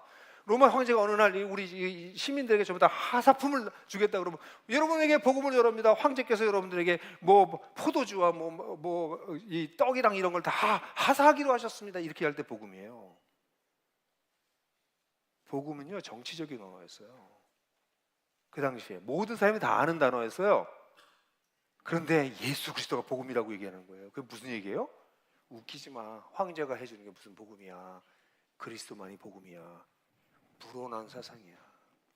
당시의 지배적인 이데올로기를 그게 아니야. 하나님이 진짜야라고 그 정치적인 언어를 그냥 그대로 갖다 쓴 거예요. 이런 게 옛날에는 몰랐는데 요즘은 고대 문서를 공부하는 1세기, 2세기 공부하는 공부들이 굉장히 많아졌어요. 그럼 깜짝 놀란 거죠. 아니 이 단어가 유앙겔리온이라는 단어가 로마 시대에 이렇게 사용하는 단어였네? 이런 게 이제 막 알게 되는 거죠. 여러분 다시 얘기하지만 순복이라고 하는 건 여기서 얘기할 때 순복은 뭐예요? 그러니까 황제가 최종적인 권위를 갖지 않는다는 거예요. 사회가 만든 어떤 질서는 지키는 게 맞아요. 왜? 선을 권장하고 악을 제어하기 위해서 지키는 게 맞아요. 근데 그게 절대적이지 않아요.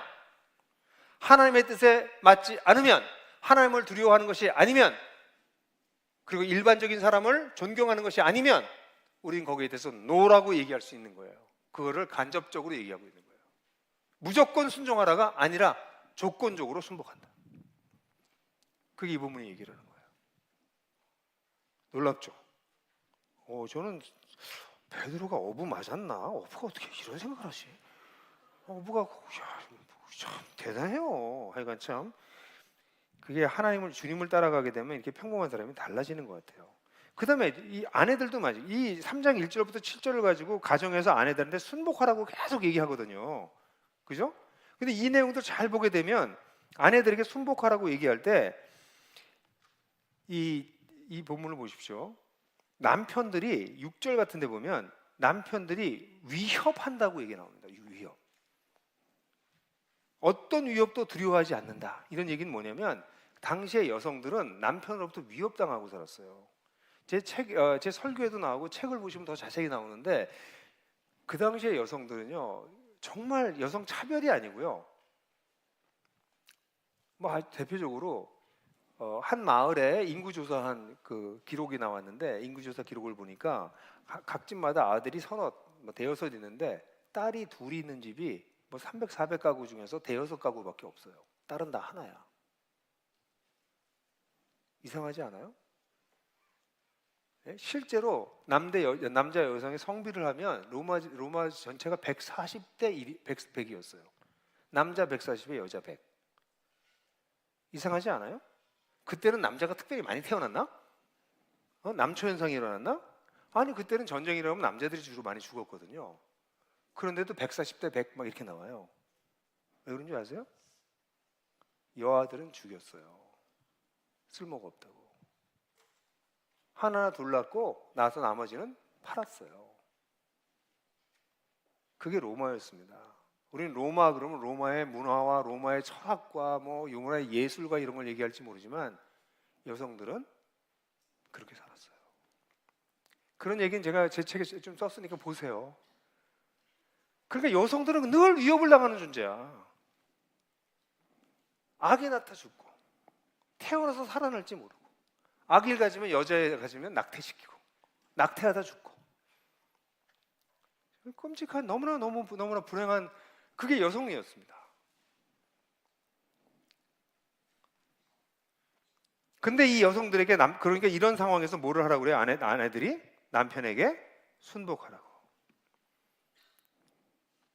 그러니까 저항하기 어려운 상황이죠, 사실은. 근데 그 속에서 선을 행하라고 얘기하고 있어요. 그러면서 이 본문을 뒤집어서 남성들에게 얘기하면서 무슨 얘기를 해요?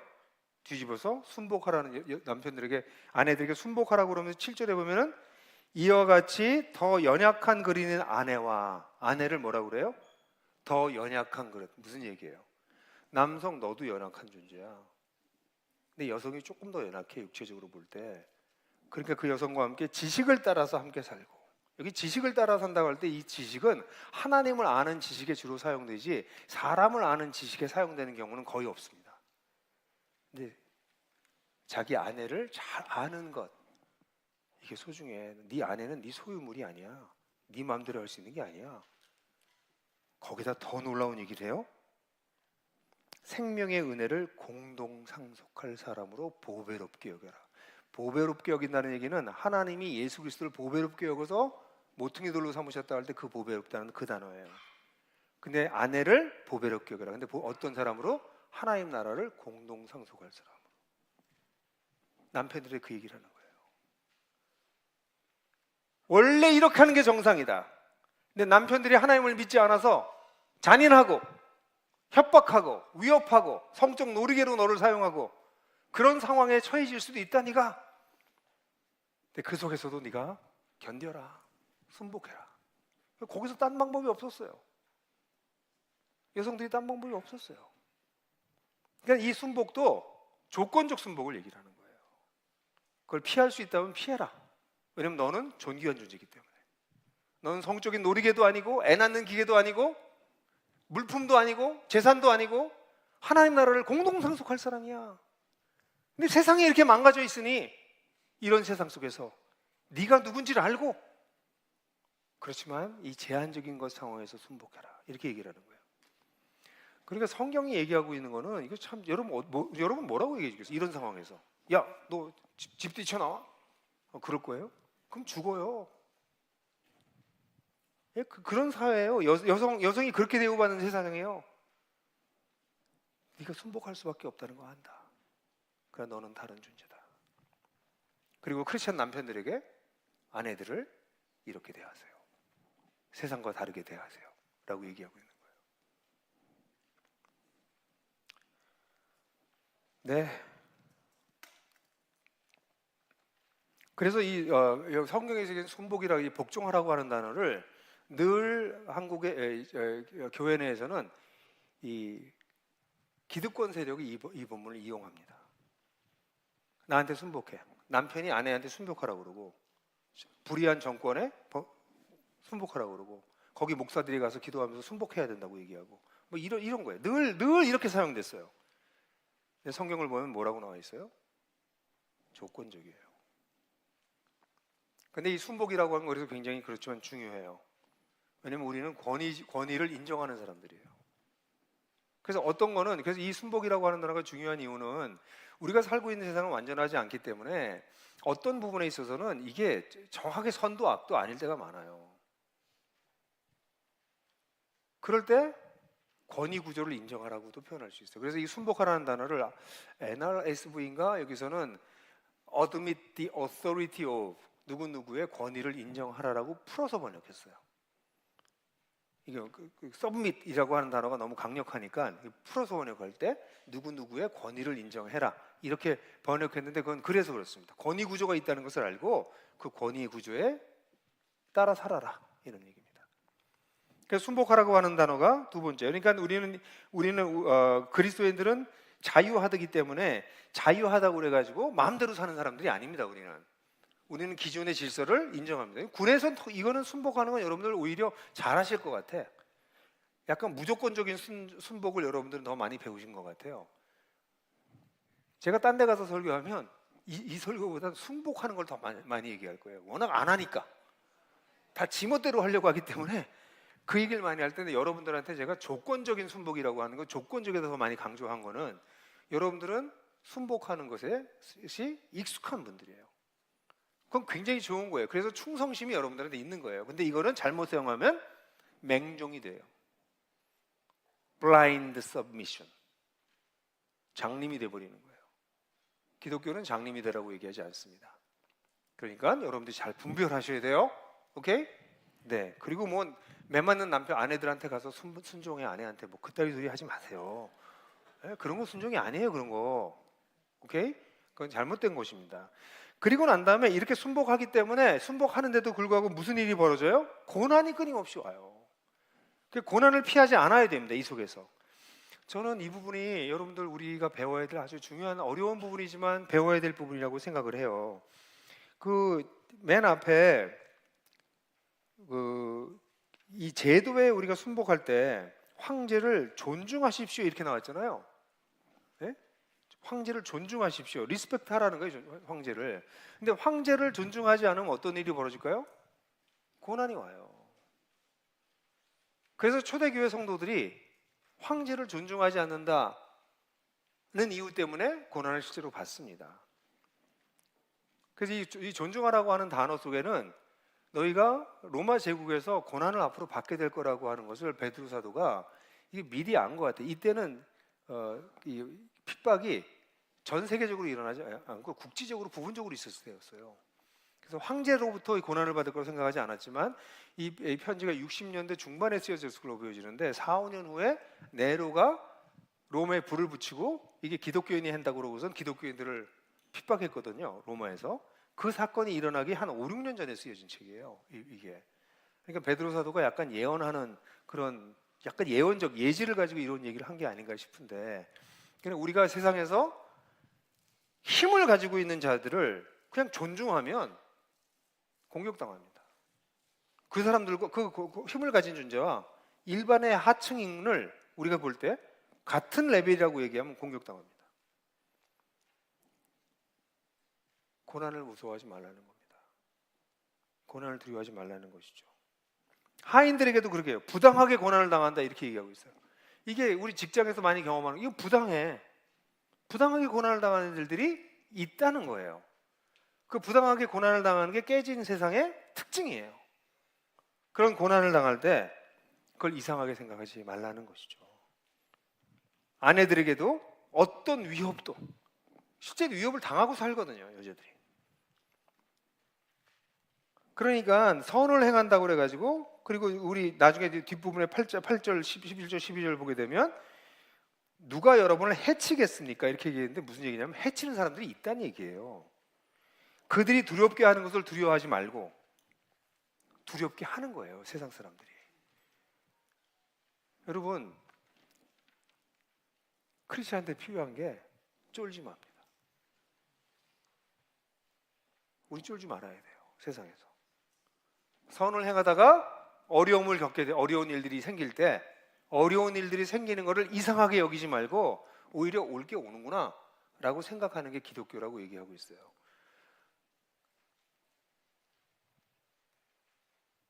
인기가 있겠어요, 이런 종교가? 초대교회에 기독교가 인기가 없었습니다. 근데 이게 진리라는 것을 발견한 사람들이 이렇게 살아내면서 이걸 살아내는 사람들이 확장된 거예요. 그냥 일반적인 종교를 볼 때는, 일반적인 종교는 너가 신을 잘 믿어? 그럼 신이 너를 위해서 모든 걸 해줘. 그게 로마의 신이었어요. 로마의 신들과 평화를 이루어. 그럼 신이 너를 다 책임져 줄 거야. 그게 로마의 신이었어요. 근데 이 하나님은 뭐라고 그래요? 선을 행해. 선을 해다 고난을 당하더라도 선을 행해. 그게 내 뜻이야. 그럼 생각해보세요. 어떤 게 더 택하기 좋아요, 여러분들? 신이 나를 보호해주고 신기만 건드리지 않으면 나를 잘 축복해주고 이끌어줄 거야. 그런 신을 믿고 싶으세요? 선을 행해. 선을 행하다가도 그러면 고난을 당할지도 몰라. 굳건히 버텨. 어떤 걸 택하시겠어요? 아니 솔직히 이쪽 택하죠. 그래서 기독교도 이쪽으로 하면 장사가 잘 돼요. 예수를 믿으면 복 받아요. 3대가 축복을 받아요. 뭐 이런 얘기하면 막 새벽 기도가 꽉꽉 차. 막 애기들 막 자고 있는 애들 다 데리고 와서 막 여기 앉혀놓고 기도해요. 축복받겠다고. 근데 예수를 믿으면 고난을 받을지도 모릅니다. 선을 행하는 삶을 삽니다. 우리 손해보는 삶을 살기로 자처한 사람들이에요. 그럼 다음번에 아마 이 설교를 듣고 350명에서 300명으로 줄면 이 설교 때문이라고 생각해야 될 것 같아요. 아씨 와봤더니 이거 하나도 좋을 게 하나도 없네. 왜 그렇게 사냐? 예? 마지막입니다. 그렇게 사는 이유가 우리의 내면을 다루기 때문에 그래요. 우리가 진짜 진실해지기 때문에 그래요. 그래서 이 본문을 보게 되면 아까 나왔던 것처럼 전부 내면의 문제를 다룹니다. 내면의 문제를 하나님을 자유함을 가지고 첫 번째 시민사회에서는 자유롭게 살지만 하나님을 두려워하는 것은 우리 내면에서 일어나는 일이에요. 우리는 자유로운 사람, 우리는 뭐든지 할 수 있어요.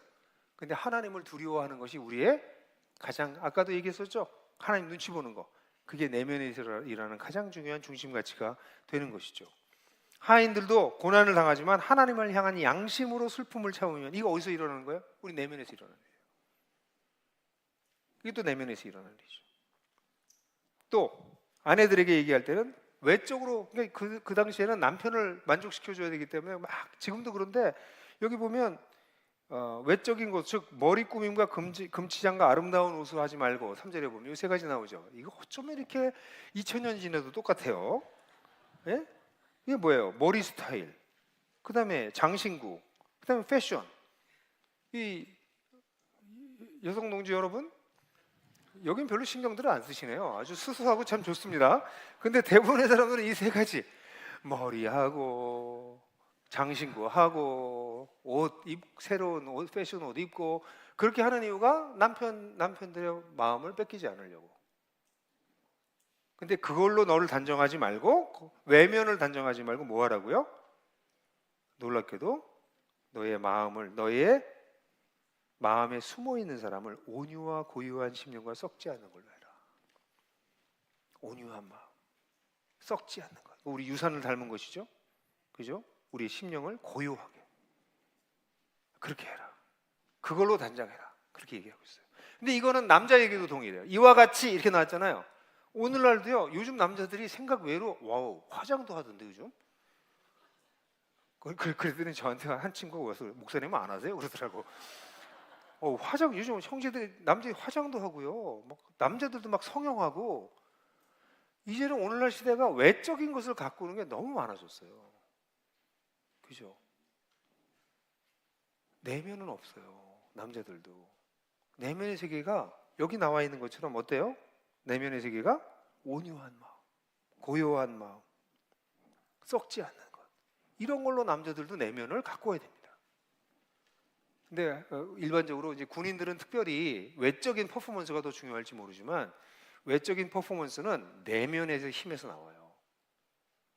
저는 뭐 여러분들이 여러 뭐 소설이든 역사를 보게 되면 훌륭한 장수들을 보면, 그 장수들은 단순히 용맹이 있었던 사람들이 아니라 내면의 힘을 가진 사람들이었어요. 그래서 결정적인 순간에 흔들리지 않고 바른 선택을 내릴 수 있고, 그런 게 정말 내면에서 나오는 힘이거든요. 칼싸움을 잘하는 사람이 장군이 아니라 내면에 힘이 있는 사람들이 리더입니다. 그러니까 남성들도 동일하게 내면을 갖고 와야 돼요. 그래야 선을 행하면서 고난당하는 것을 두려워하지 않습니다. 내면이 흔들리면 다 끝납니다. 그래서 여기서도 내면이 중요하다는 얘기를 하고 있어요. 그리고 마지막으로도 마찬가지입니다. 사회생활을 하면서도 여기도 계속 나오는 게, 조화를 추구하고 동정적이고 사랑을 베풀고 사랑의 마음을 품고 전부 내면 얘기예요. 사회생활할 때 세상은 온갖 처세술로 살라고 얘기하는데, 아니, 너의 마음, 조화, 동정, 사랑, 따뜻한 마음, 겸손, 그리고 나중에 여러분들이 공부하지 않은 부분이지만 14절 가면 두려워하지 말고 흔들리지 말고 여러분들의 마음에 그리스도를 주로 삼고, 16절에 보면 온유함과 두려운 마음을 하고 선한 양심을 가지고, 이거 전부 다 뭐예요? 다 내면이에요. 다 내면에서 일어나는 일이에요. 그러니까 우리가 기도할 때, 여러분들이 기도할 때 해야 될 게 뭘 게 있어요? 기도할 때 여러분의 내면의 세계를 정돈하는 거예요. 근데 기도를 잘못 배우면 뭐 달라고만 기도해. 그러면 내면이 더 탐욕적이 됩니다. 하나님한테 뭐 달라는 기도를 많이 드리면 드릴수록 여러분들은 가면 갈수록 탐욕적이 돼요. 그리고 그렇게 세게 기도하고 열심히 기도하면 하나님께서 주신다고 어떤 교회에서 가르쳐. 그렇게 가르치는 교회가 너무 많아. 그러니까 사람들이 믿음 생활이라고 하는 거는 내가 얻고 싶은 걸 하나님께서 얻기 위해서 막 갈구하고 소리 지르고 기도하고 이런 거라고 생각해요. 아니에요. 기도는 하나님 앞에 나가서 내 영혼을 거스리는 육체적인 정욕을, 그 거스리는 것을 제어하는 시간이에요. 하나님, 제 속에 이런 마음이 있어요. 이렇게 세상을 쫓아가는 마음이 있어요. 갑질하고 싶은 마음이 있어요. 사람들한테 떵떵거리면서 살고 싶은 마음이 있어요. 잘난 척하고 싶어요. 이런 마음이 저한테 있어요. 하나님, 이걸 제해해 주세요. 이 대신에 온유한 마음을 주세요. 겸손하고 따뜻한 마음을 주세요. 다른 사람들을 배려하는 마음을 주세요. 예수님이 닮는 마음을 주세요. 그게 기도예요. 결국 우리의 싸움은 어디서 끝나요? 내면에서 끝납니다. 그러니까 여러분들이 이런 분들이 있을 거예요. 나는 왜 갑자기 이렇게 화를 팍팍 내는지 몰라. 그런 분이 있죠. 그리고 집에 가서 후회하고, 나 그렇게 왜 화를 냈을까? 예? 그러면서 또 위로하잖아. 그래서 난 뒤끝은 없잖아. 거기 뒤끝까지 있으면 어떡할 뻔했어요? 그 왜 그러냐면 내면이 정리가 안 돼서 그래요. 그럼 내가 원하지 않았던 말이 튀어나오는데 사실은 그게 나예요. 그래서 이런 내면적 성찰을 하는 사람들은 밤에 누워서 내가 왜 그때 그랬지? 그게 아니라 내 속에는 아직도 그게 남아있구나.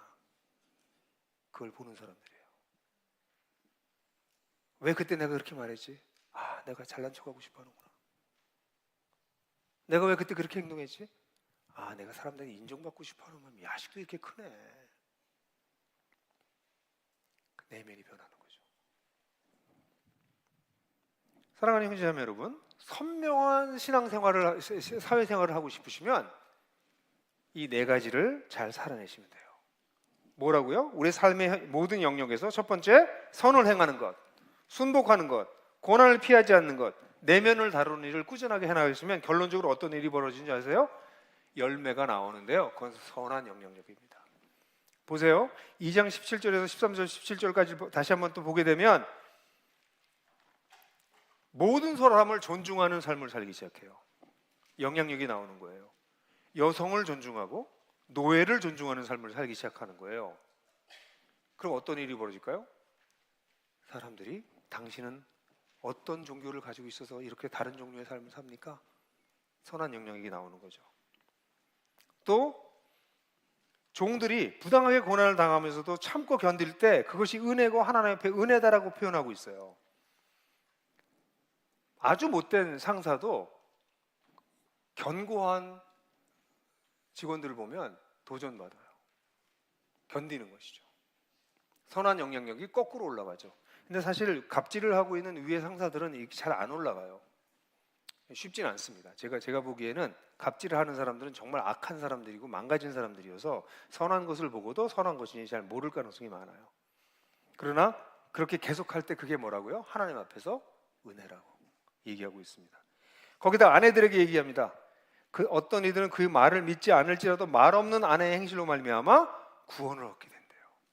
아내들이 그렇게 하는 이유는 믿지 않는 남편들이 구원을 얻게 하기 위해서 그런 삶을 산다는 것이죠. 그리고 마지막으로도 이런 고난을 당하면서 정의를 위해서 살면서도 고난을 행하게 됐을 경우에 그때 소망의 이유를 사람들이 묻기 시작해요. 우리한테. 우리가 이번에 다루지 않은 본문이지만 사회생활에 우리가 그렇게 하게 되면 사람들이 소망을 묻게 돼요. 그럼 거기에 답변할 걸 얘기하죠. 그래서 그들이 그리스도인이 되는 거죠. 주님께로 돌아오는. 그래서 이렇게 살게 될 때 결국은 어떤 일이 나와요? 열매가 나와요. 선명한 삶을 살게 되면 이런 열매가 나옵니다. 선한 영향력이죠. 여러분, 오늘날 우리의 한국의 사회를 보게 될 때 너무나 안타까운 마음이 많아요. 그리스도인들의 숫자가 이렇게 많다고 했는데 이제 숫자는 점점 줄어들고 있습니다. 한국 사회는 이제는 점점 어려운 상황으로 가고 있어요. 우리 교회가 너무나 슬픈 상황으로 막 흘러가고 있습니다. 이런 것 속에서 정말 크리스찬들이 필요해요. 진짜 크리스찬들이 누구예요? 풍삼초척기를 하는 사람이 아니에요. 풍삼초척기는 좋은 프로그램이지만 풍삼초척기를 통해서 뭐 하고 싶은 거예요? 하나님 나라를 살아내는 사람이 되고 싶은 거예요. 풍삼초척기를 해도 지금 얘기한 것처럼 우리가 살고 있는 삶의 현장에서 여기 봤던 것처럼 그렇게 선을 행하고 순복하고 고난을 피하지 않고 내면을 다루는 삶을 살지 않으면 그럼 그것 자체로 그냥 껍데기만 낳는 거예요. 아주 세련된 바리새인이 되는 거예요. 궁극적으로 우리의 원하는 것은 우리가 살고 있는 삶의 현장에서 우리가 배운 주어진 정체성을 실제로 살아내서 확립하고자 하는 것입니다. 그게 정말 내 거가 되고 그러면 어떤 결과가 온다고요? 선한 영향력이 사회에서, 가정에서, 직장에서 일어납니다.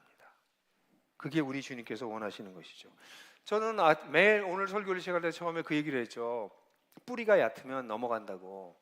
근데 뿌리가 깊으면 위기를 이겨낼 뿐만 아니라 뿌리가 깊고 건강하면 열매가 자연스럽게 생깁니다. 신앙생활은 말로 하는 것도 아니고 주장하는 것도 아니고요. 결국은 내 삶으로 얘기하는 거예요. 내 삶에서 나는 어떤 열매를 맺고 있는가? 나의 인생살이는 시간이 가면 갈수록 선명해지는가? 아니면 가면 갈수록 혼란스러워져 가는가? 여기 계신 모든 분들은 하나님께서 그렇게 선명한 삶을 살라고, 그래서 예수님을 닮아가는 그런 무리가 되라고, 이 시대에 그런 성도들이 필요하다고, 그런 사람들이 한국교회의 미래를 책임질 것이라고, 더 나아가서는 한국 사회의 빛과 소금이 될 것이라고 말씀하세요. 여기 계신 모든 분들이 저와 함께 그 길을 지치지 않고 계속해서 갈 수 있게 되기를 기대하고 축원합니다.